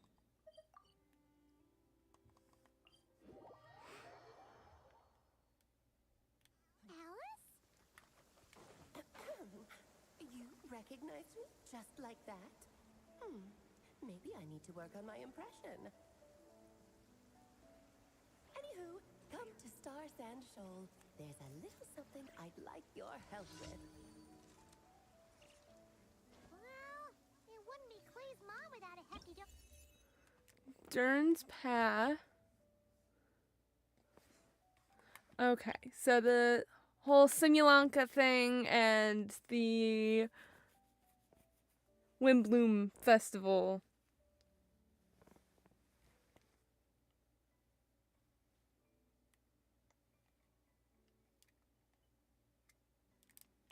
Don't trust your eyes uncritically. People only see what they want. Use some force on. Black fly. And step. Can't ride the truth. Resistance is futile. Save yourself. The deception ends here. I mainly wanted these. Oh, hi, there's Durin.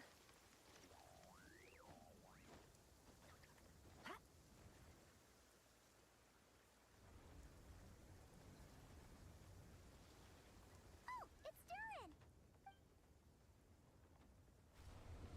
Oh.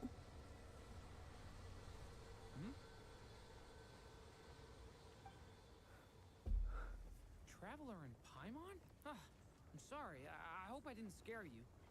Oh, no, you didn't scare us. Just gave us a little surprise. Looks like you've gotten even more powerful now. I don't know. It just feels like it's gotten harder to control. I didn't mean to strike so hard. I'm so relieved you didn't get hurt. It's all good. We've had worse. Is that the abyssal power inside you acting up? No, don't worry about that. It's been very stable ever since I got this body. Albedo made sure of that. What you saw just now is something that only started happening recently. Maybe I'm still acclimating or something. I'm sure it'll clear up over time. Anyway, what brings you here? Did you need something? Well... The day that the writer and the watcher crossed paths was the day that the magic known as storytelling was born. So, he asked us to come. Miss Alice? Oh, you too? I guess I really do need to work on my impression. Well, never mind that. It's been too long, Mini Durin. And please, that's Aunt Alice to you. I have brought you and the Traveler together here for a very important purpose. It has to do with your mom. My mom? You mean M? Indeed. Fairy tale author extraordinaire, Anya Marie Andersdottir. See, I knew this would be right up your alley. Now then, if you'll open the book, I will begin narrating. Open the book. Ooh, very bright white screen.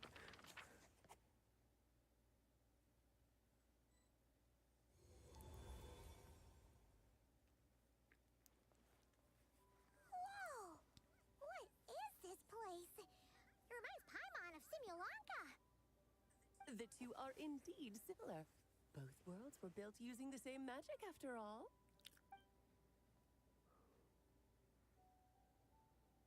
Aha! So it is Alice! Hello, Aunt Alice? Oh, no need to be shy. Just think of me as one of your mother's dearest friends. You keep talking about stories and magic. What's this all about? Simulanka 2.0 or something?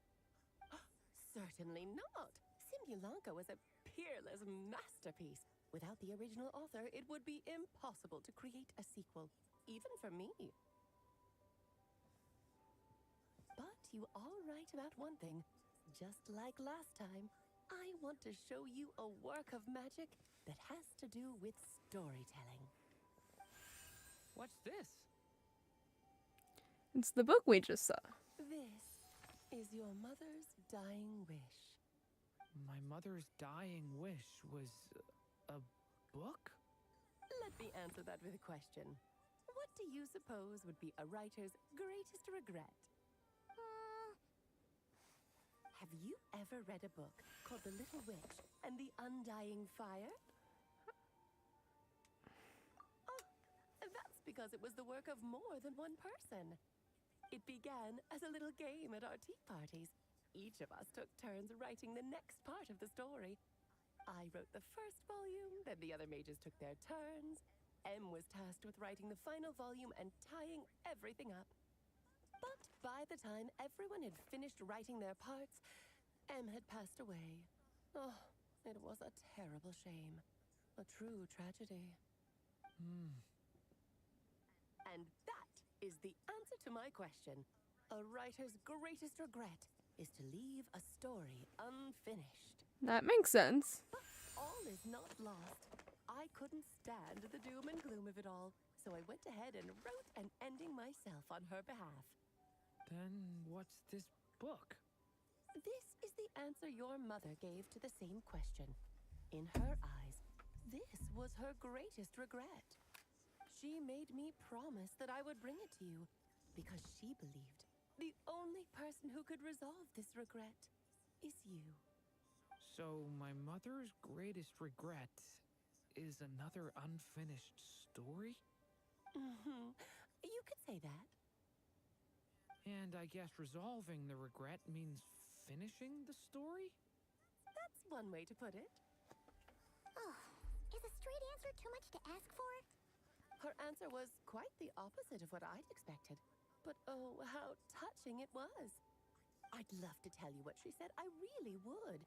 But that would spoil the plot, and we can't have that. Spoilers ruin everything. Oh.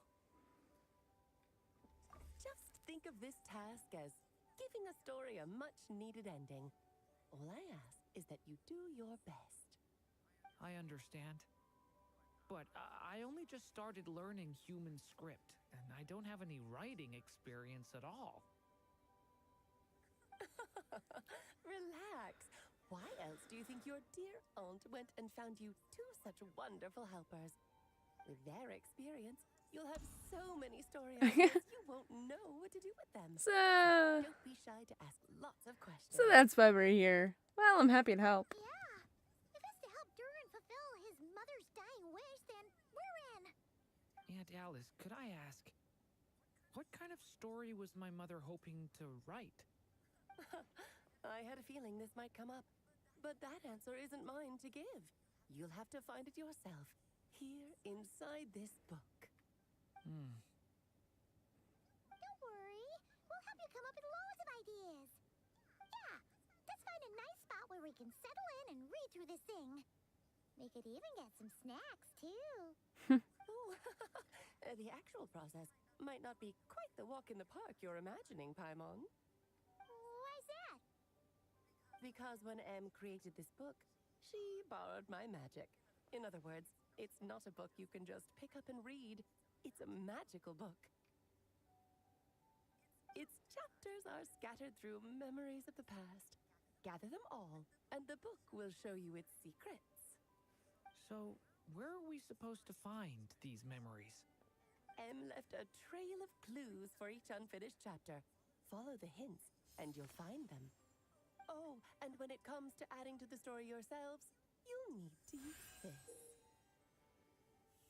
And this is... This, my dear little Paimon, is the ink Em left behind. Infused with a little of my own magic, of course. If you're planning on writing something inside the book, you'll need it. How very magical. It's extremely precious, so be sure to use it sparingly. This is all that's left. So we need to search for the memories and keep an eye on how much ink we're using. It just had to be a wild goose chase, didn't it? Perhaps it's just another form of storytelling. Em was ever so creative when it came to things like that. Just think of it as a little challenge your mom left behind. Who knows? There could even be a mysterious prize at the end of it all. I don't care about that. This was my mother's dying wish. Whatever it takes, I'll find a way. And we're here to help. Yep.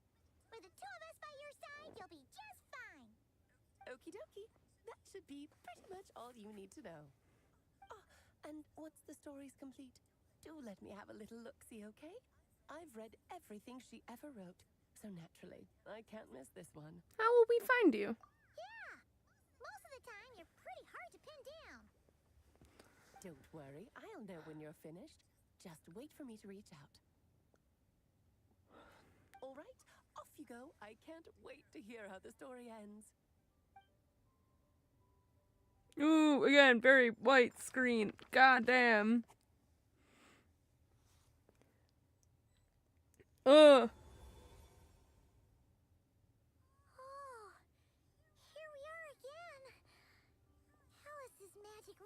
is incredible, huh? Let's take a look at this book. Right. Alice mentioned we should be on the lookout for clues.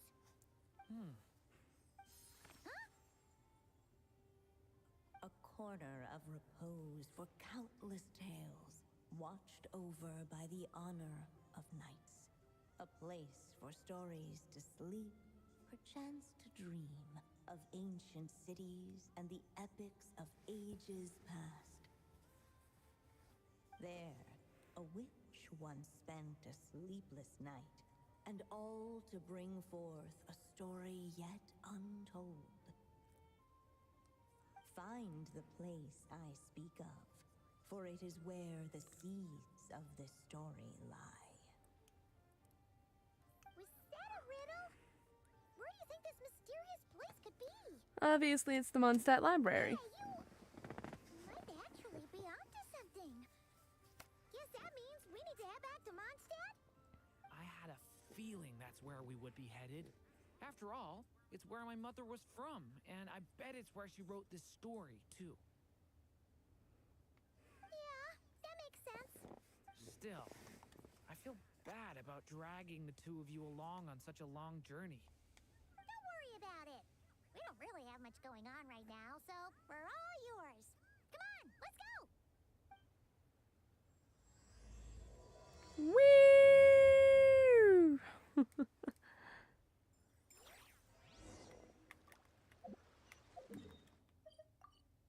Ooh, that's a a long way away.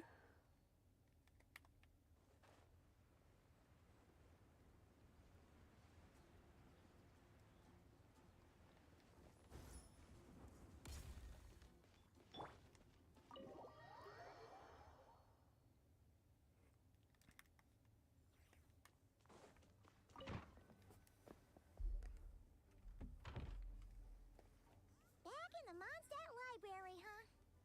Talk about a trip down memory lane.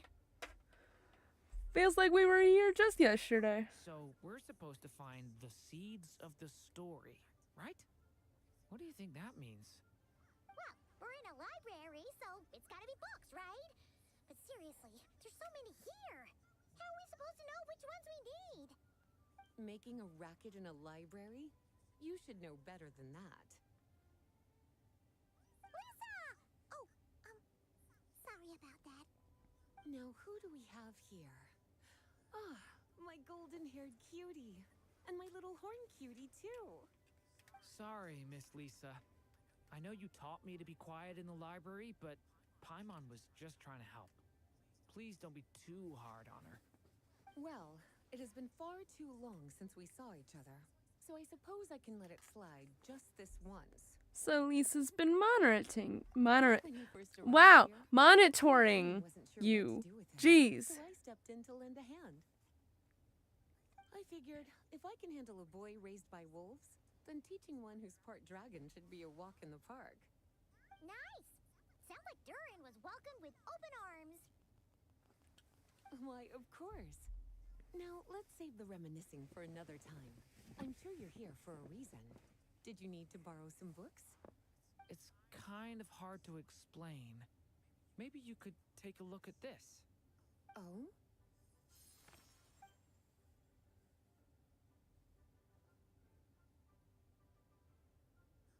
Ah, I see. These so-called seeds of the story must be the books that inspired its creation. That's just how it is with stories. They grow out of the tales that came before them. And that mage, I can almost picture her here, hundreds of years ago, scribbling away at one of these very desks. But we don't know anything about this story. How are we supposed to figure out which books inspired it? As it happens, just before I found you here, I was looking into something rather peculiar. One of the knights reported seeing some books that weren't listed anywhere in our catalog. Stranger still, just as he went to reach out for them, the books vanished into thin air. And then, a while later, while he was browsing through other shelves, there they were again. Seriously? That particular knight knows this library inside and out. I'd be very surprised if he was seeing things. Something tells me these might just be the magical books you're after. It's very possible. According to the report, there are 3 of these books in total. I'll be relying on you to track them down, cuties.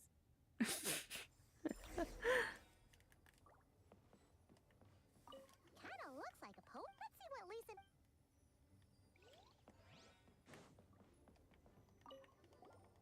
Second Stradway! I'm just gonna skip through these. It's one of an experiment. There's something...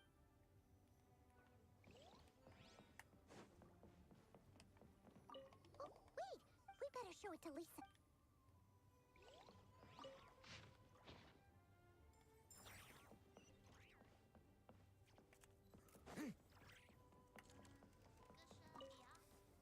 Well, did... Yeah, we could... Albedo was the one who brought it in. He suggested I place it on the restricted list and keep it sealed away. Why? He said it's full of forbidden alchemical formulas, some of which could even result in the creation of dangerous monsters. Apparently, the danger it posed was so great, he didn't even feel like it was safe to carry around or keep it in his workshop. Really? Definitely sounds like it shouldn't be here then. Still, if that mage read this book too, it must have been written a lot earlier than I'd imagined. Well, did... Truly extraordinary, and certainly not the kind of thing that should be just lying around. In fact, Miss Alice gave strict instructions about it. So, it's some kind of book of spells? Paimon's guessing magic this powerful should be kept a secret. It's true. This book does contain one of Miss Alice's spells. But honestly, virtually no one could actually pull it off, even if they tried. The only reason it's even meant to be in the restricted section is because we can't let Klee get her hands on it. After Klee was born, Miss Alice advised us to seal it away. She even added that little subtitle herself. So, it's to keep it away from Klee, huh? Does that mean she could use it to cause even more mayhem than she already does with Jumpy Dumpty? No, that's not it. As Miss Alice herself put it, letting Klee see it too early would spoil the surprise. Well, did you make... Well, it definitely shouldn't be here. Because this is something Klee wrote. Of course, there's no way. Somehow, she figured out... Yes. So... Well, did you make... Well, this book has quite an obvious... But as one of the library's classics, it really is a must-read. Well, did you manage... Yes, this is a restricted book, all right. It certainly isn't supposed to be here. Huh. But it looks like a regular poetry collection. How did it end up being classified as a restricted book? The issue lies with one of the poems inside. You've heard of the great battle that took place on Dragonspine, yes? 500 years ago, during the Cataclysm in Conria, an evil dragon descended upon Mondstadt. A fierce battle with Dvalin ensued, but in the end, the evil dragon fell, and Dragonspine became its resting place. We're talking about Durin. The Durin of Dragonspine. Well, the poem in question turns the whole battle into a dance, with the evil dragon recast as an innocent child who came here in search of friends. But given all the suffering experienced at the claws of that dragon, how could the people of Mondstadt accept such a retelling? Bards are often accused of inventing history or distorting the truth in their ballads. But this one hit a bit too close to home. And since the knights back then were unable to track down the author, they decided to ban the entire collection, blot out the title, and seal it away for good. So the version in the poem, it was all a lie? I'm afraid that question is something only the dragon himself could answer. Well, would you look at that? Seems like these are the little troublemakers you're after. And all 3 just so happen to be forbidden texts. What kind of story requires reference material like that, I wonder? Forbidden texts? You know, the first time you mentioned that the library had a restricted section, Paimon thought you were just trying to scare us. Are you saying it actually exists? Not really something you should be poking your little nose into, is it, cutie? Sorry. Seeing as it was Miss Alice who asked you to look for these books, I won't question the matter. But they'll need to be sealed away again once you're done, so don't forget to return them. Don't worry, Miss Lisa. I won't forget. Well then, that's all from me. After all that hard work, I think I've earned myself a nice cup of tea. Alright, we've gathered all the reference books. What's next?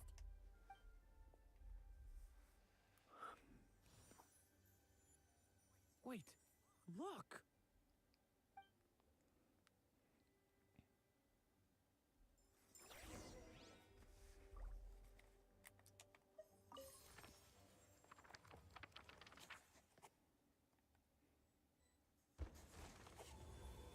Act 1, Birth.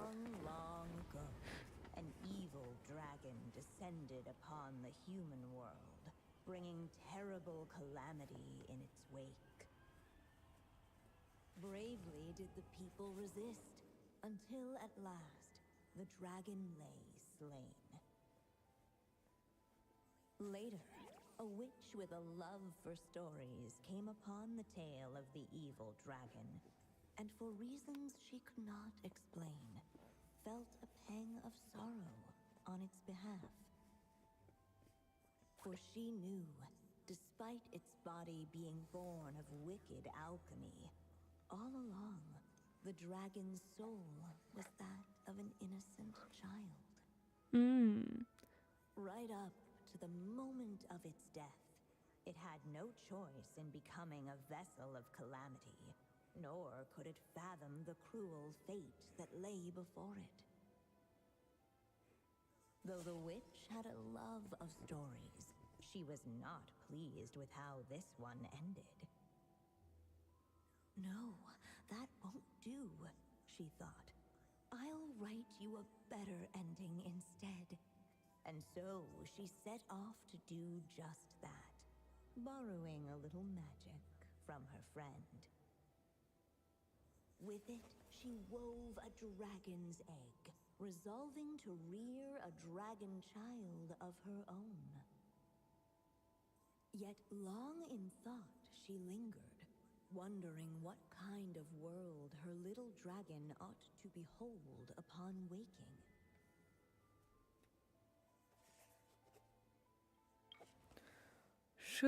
What should be used to... Oh God. You're giving me options? Why are you giving me options? Wisp of woodland air. Trace of... What is that?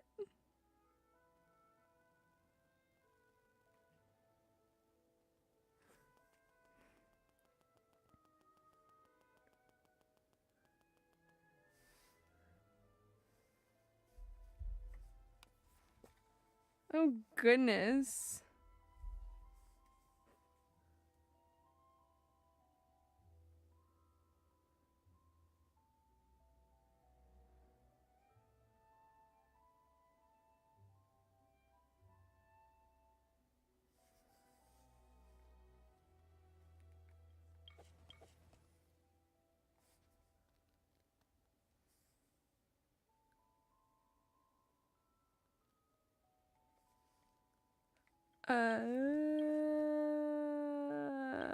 I'll just choose this one. At last, she made her mind up, adorning the cradle with a wisp of woodland air. Then, she quietly waited for the egg to hatch.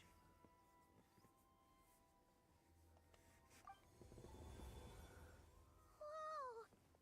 We're actually inside the story! This must be Aunt Alice's magic. That was the opening we just heard, right? Sounds like the story is about Durin. Yeah, story about me? Why don't we just see where the story takes us? All we know is the beginning at this point. Okay. Ah. And now a golden-haired traveler, a silvery sprite, and a dragon-born youth step onto the stage. What new chapter will their arrival bring? Whoa! That came out of nowhere. Was that the same voice we heard just now? Sounds like this story even has its own narrator. Yeah. But why does it sound so familiar? I've missed this. It's just like the stories my mother used to tell me. You mean... Em? She used to tell you stories? Yeah, she loved it. Back when she was still alive. Sorry, we should focus on what we're here to do. So, now that we're in the story, what's next? The dragon youth wondered aloud. Yet all he could do was wait for the story to unfold. Of course, there's something to be said for helping it along. Perhaps a little exploration could prove fruitful. Oh, is that a hint? Let's follow her suggestion for now. Yeah, I agree.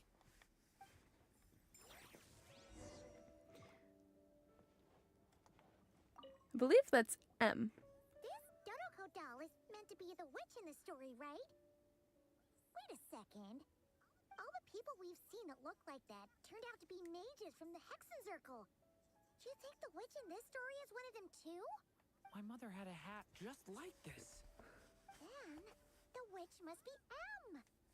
Looks like this story really is about Durin, huh? Whether the sprite spoke true or not, it had little bearing on the story at hand.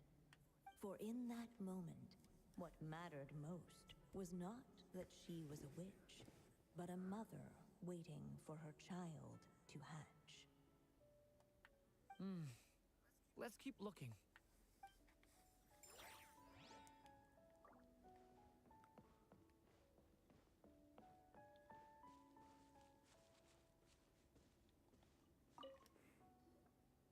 This must be the dragon egg, right? Looks like it's gonna hatch any moment now.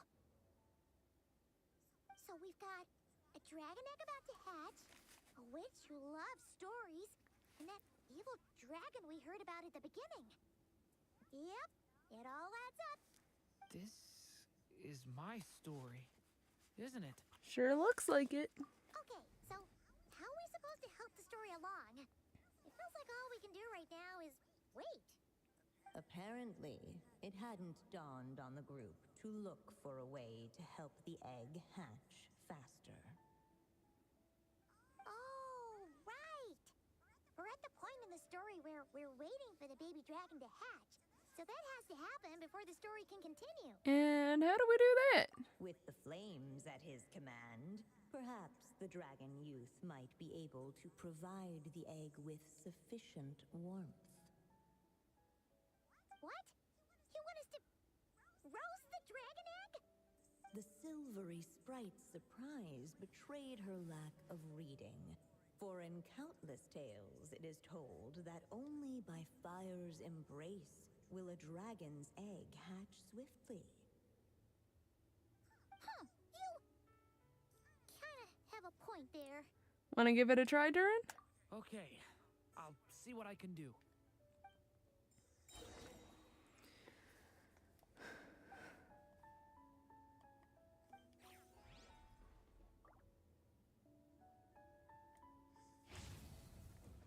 Watch out!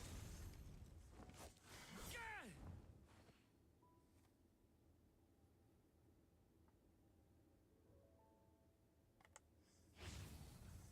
Thunder!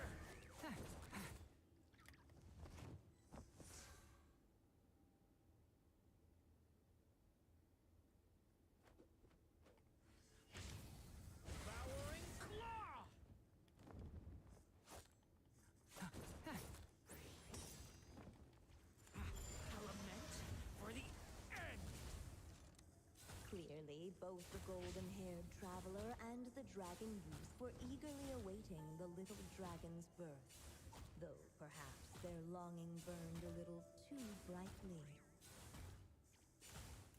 Still, such fiery anticipation might itself become a blessing.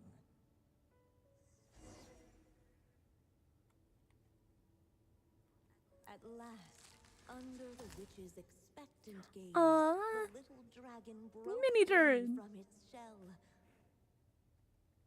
No living being has ever decided the moment of its birth. You were no exception, my child. I brought you into being because I willed it so, just like the witch who created that evil dragon. But I promise you this. Your birth was wanted. You are loved, and you will have a different fate than the dragon that came before you. You've never told me those things before, but for some reason, I always knew. Thank you for bringing me into this world.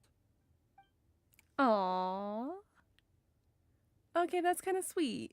Oh, bright. The waiting witch did not feel lonely, for she had 3 visitors by her side. Together, they beheld the hatchling's first breath of life. Holding her dragon child close, the witch promised him a life unlike that of the evil dragon. And so, nestled in his mother's warm embrace, did the little dragon's story begin.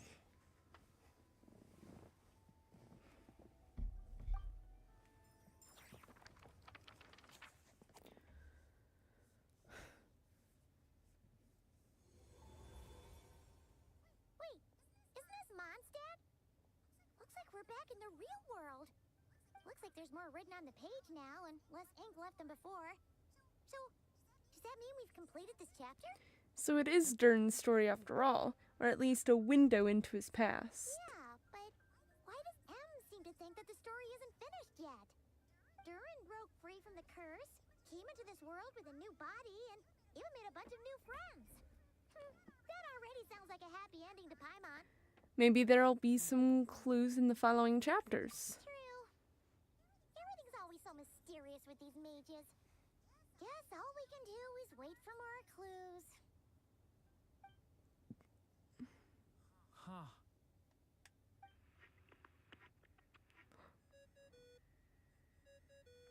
Is this thing on? All right, that should do it. Hey, that's Alice's voice. Hello there, children. If you're hearing this, you've stumbled upon the little recording I left for you. I thought you could use a few hints about how the book works. By now, I'm guessing you've already begun to leave your mark on the story. You should know, however, that the book needs time to absorb the ink, so the next chapter's clues won't show up right away. Wait, so even magic ink needs time to dry? The good news is, you can return to any chapter you've already completed and continue to explore the mystical, magical storybook world you helped create. Have fun, dearies. Toodles! Oh, man. Paimon was so ready to knock this out in one go. Maybe it's for the best. Sooner or later, we'll end up being whisked off to another world again, and if that happens, who knows when we'll be able to come back. So it might be good to take a break while we can. A break. Guess now's as good a time as any. Yeah. Paimon has a sudden craving for the good hunter's sticky honey roast. And we happen to be in Mondstadt, so... So let's meet up here later. I need to find Miss Lisa to return those books anyway.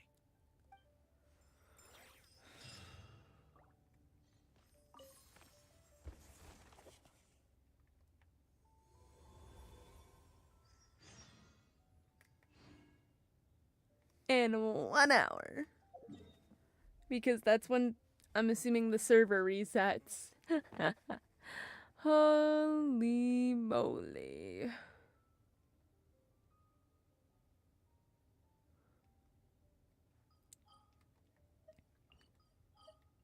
So yeah, let's head over to Fontaine. Let's see. How long have I been going at it? 4 hours. Holy moly.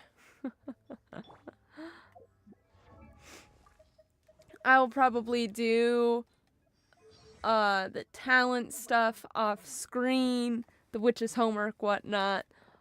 Again, I'll probably do all off screen.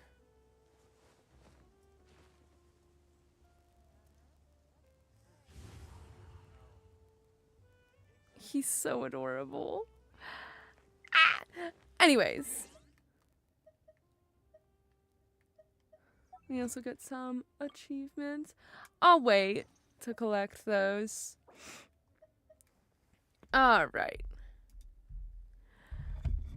So, we're gonna do end of stream talk now. I am absolutely exhausted. 'Cause, whew. Alright. End of stream chit-chat. So as far as schedule goes, I don't have a new schedule posted just yet. But I am assuming that I will stream on Sunday night and next Thursday, probably still at the same time, 11 p.m. Eastern Standard Time. So yeah, I will create the schedule as soon as possible. They might be Genshin streams just to make it simple. Next Thursday might be a mix stream. I might do like Genshin and Lego Marvel. We'll see. We'll see how we'll play it by year. That's what we'll do. We'll play it by year.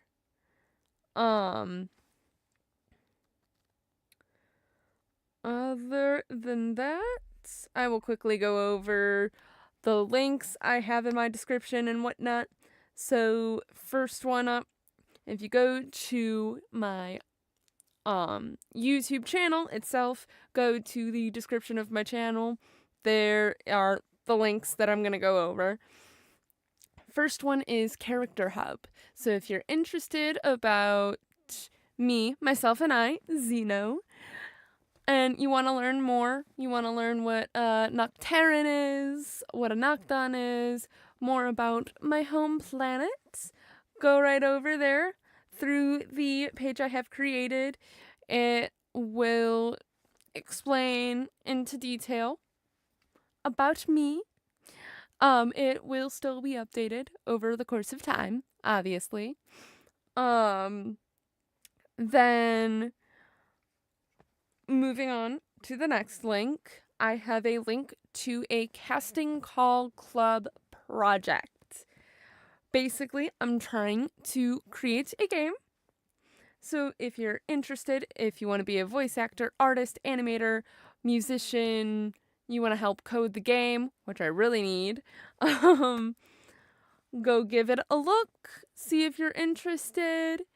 If so, shoot me a message, leave a comment on YouTube, on TikTok, on any of my YouTube videos, anything like that. I do have, if you go to my YouTube page, again, I do have a special section is called Vishkai. That is kind of the placeholder name I'm giving the game. I'm not sure if it will be the forever name, but we'll see. But yeah, if you go to my YouTube page, there's a section called Vishkai. There is one video explaining the characters and kind of what I'm looking for. And then there's the casting call video. So, yes. And I will answer 2 questions about the project that I have heard the most. One of them is there a certain age range I'm looking for with voices? Not exactly. I kind of need voices of all ages and all ranges. So again, go take a look at the Cast and Call Club. I do explain it for each character kind of what I'm looking for, and even if you aren't if you don't feel that you could have the right voice for any of the characters, I will have more characters out. I'm working on that. And 2, I also will need NPC voices. So, yeah.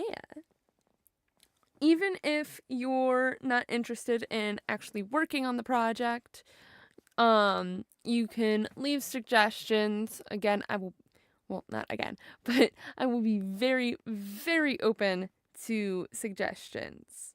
So leave any about the game whatsoever. I will listen to those. Second question is the main question that I've heard most about the game is, will this be paid work? And my answer is yes, eventually, just not right off the bat. Because obviously right now I don't know the outcome of the game. I don't know if it is going anywhere. It's in like the very beginning steps of it.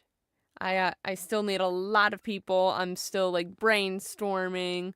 So yes, I'm also looking for writers as well. Maybe. But yeah. Then I also have really 2 other links to go through.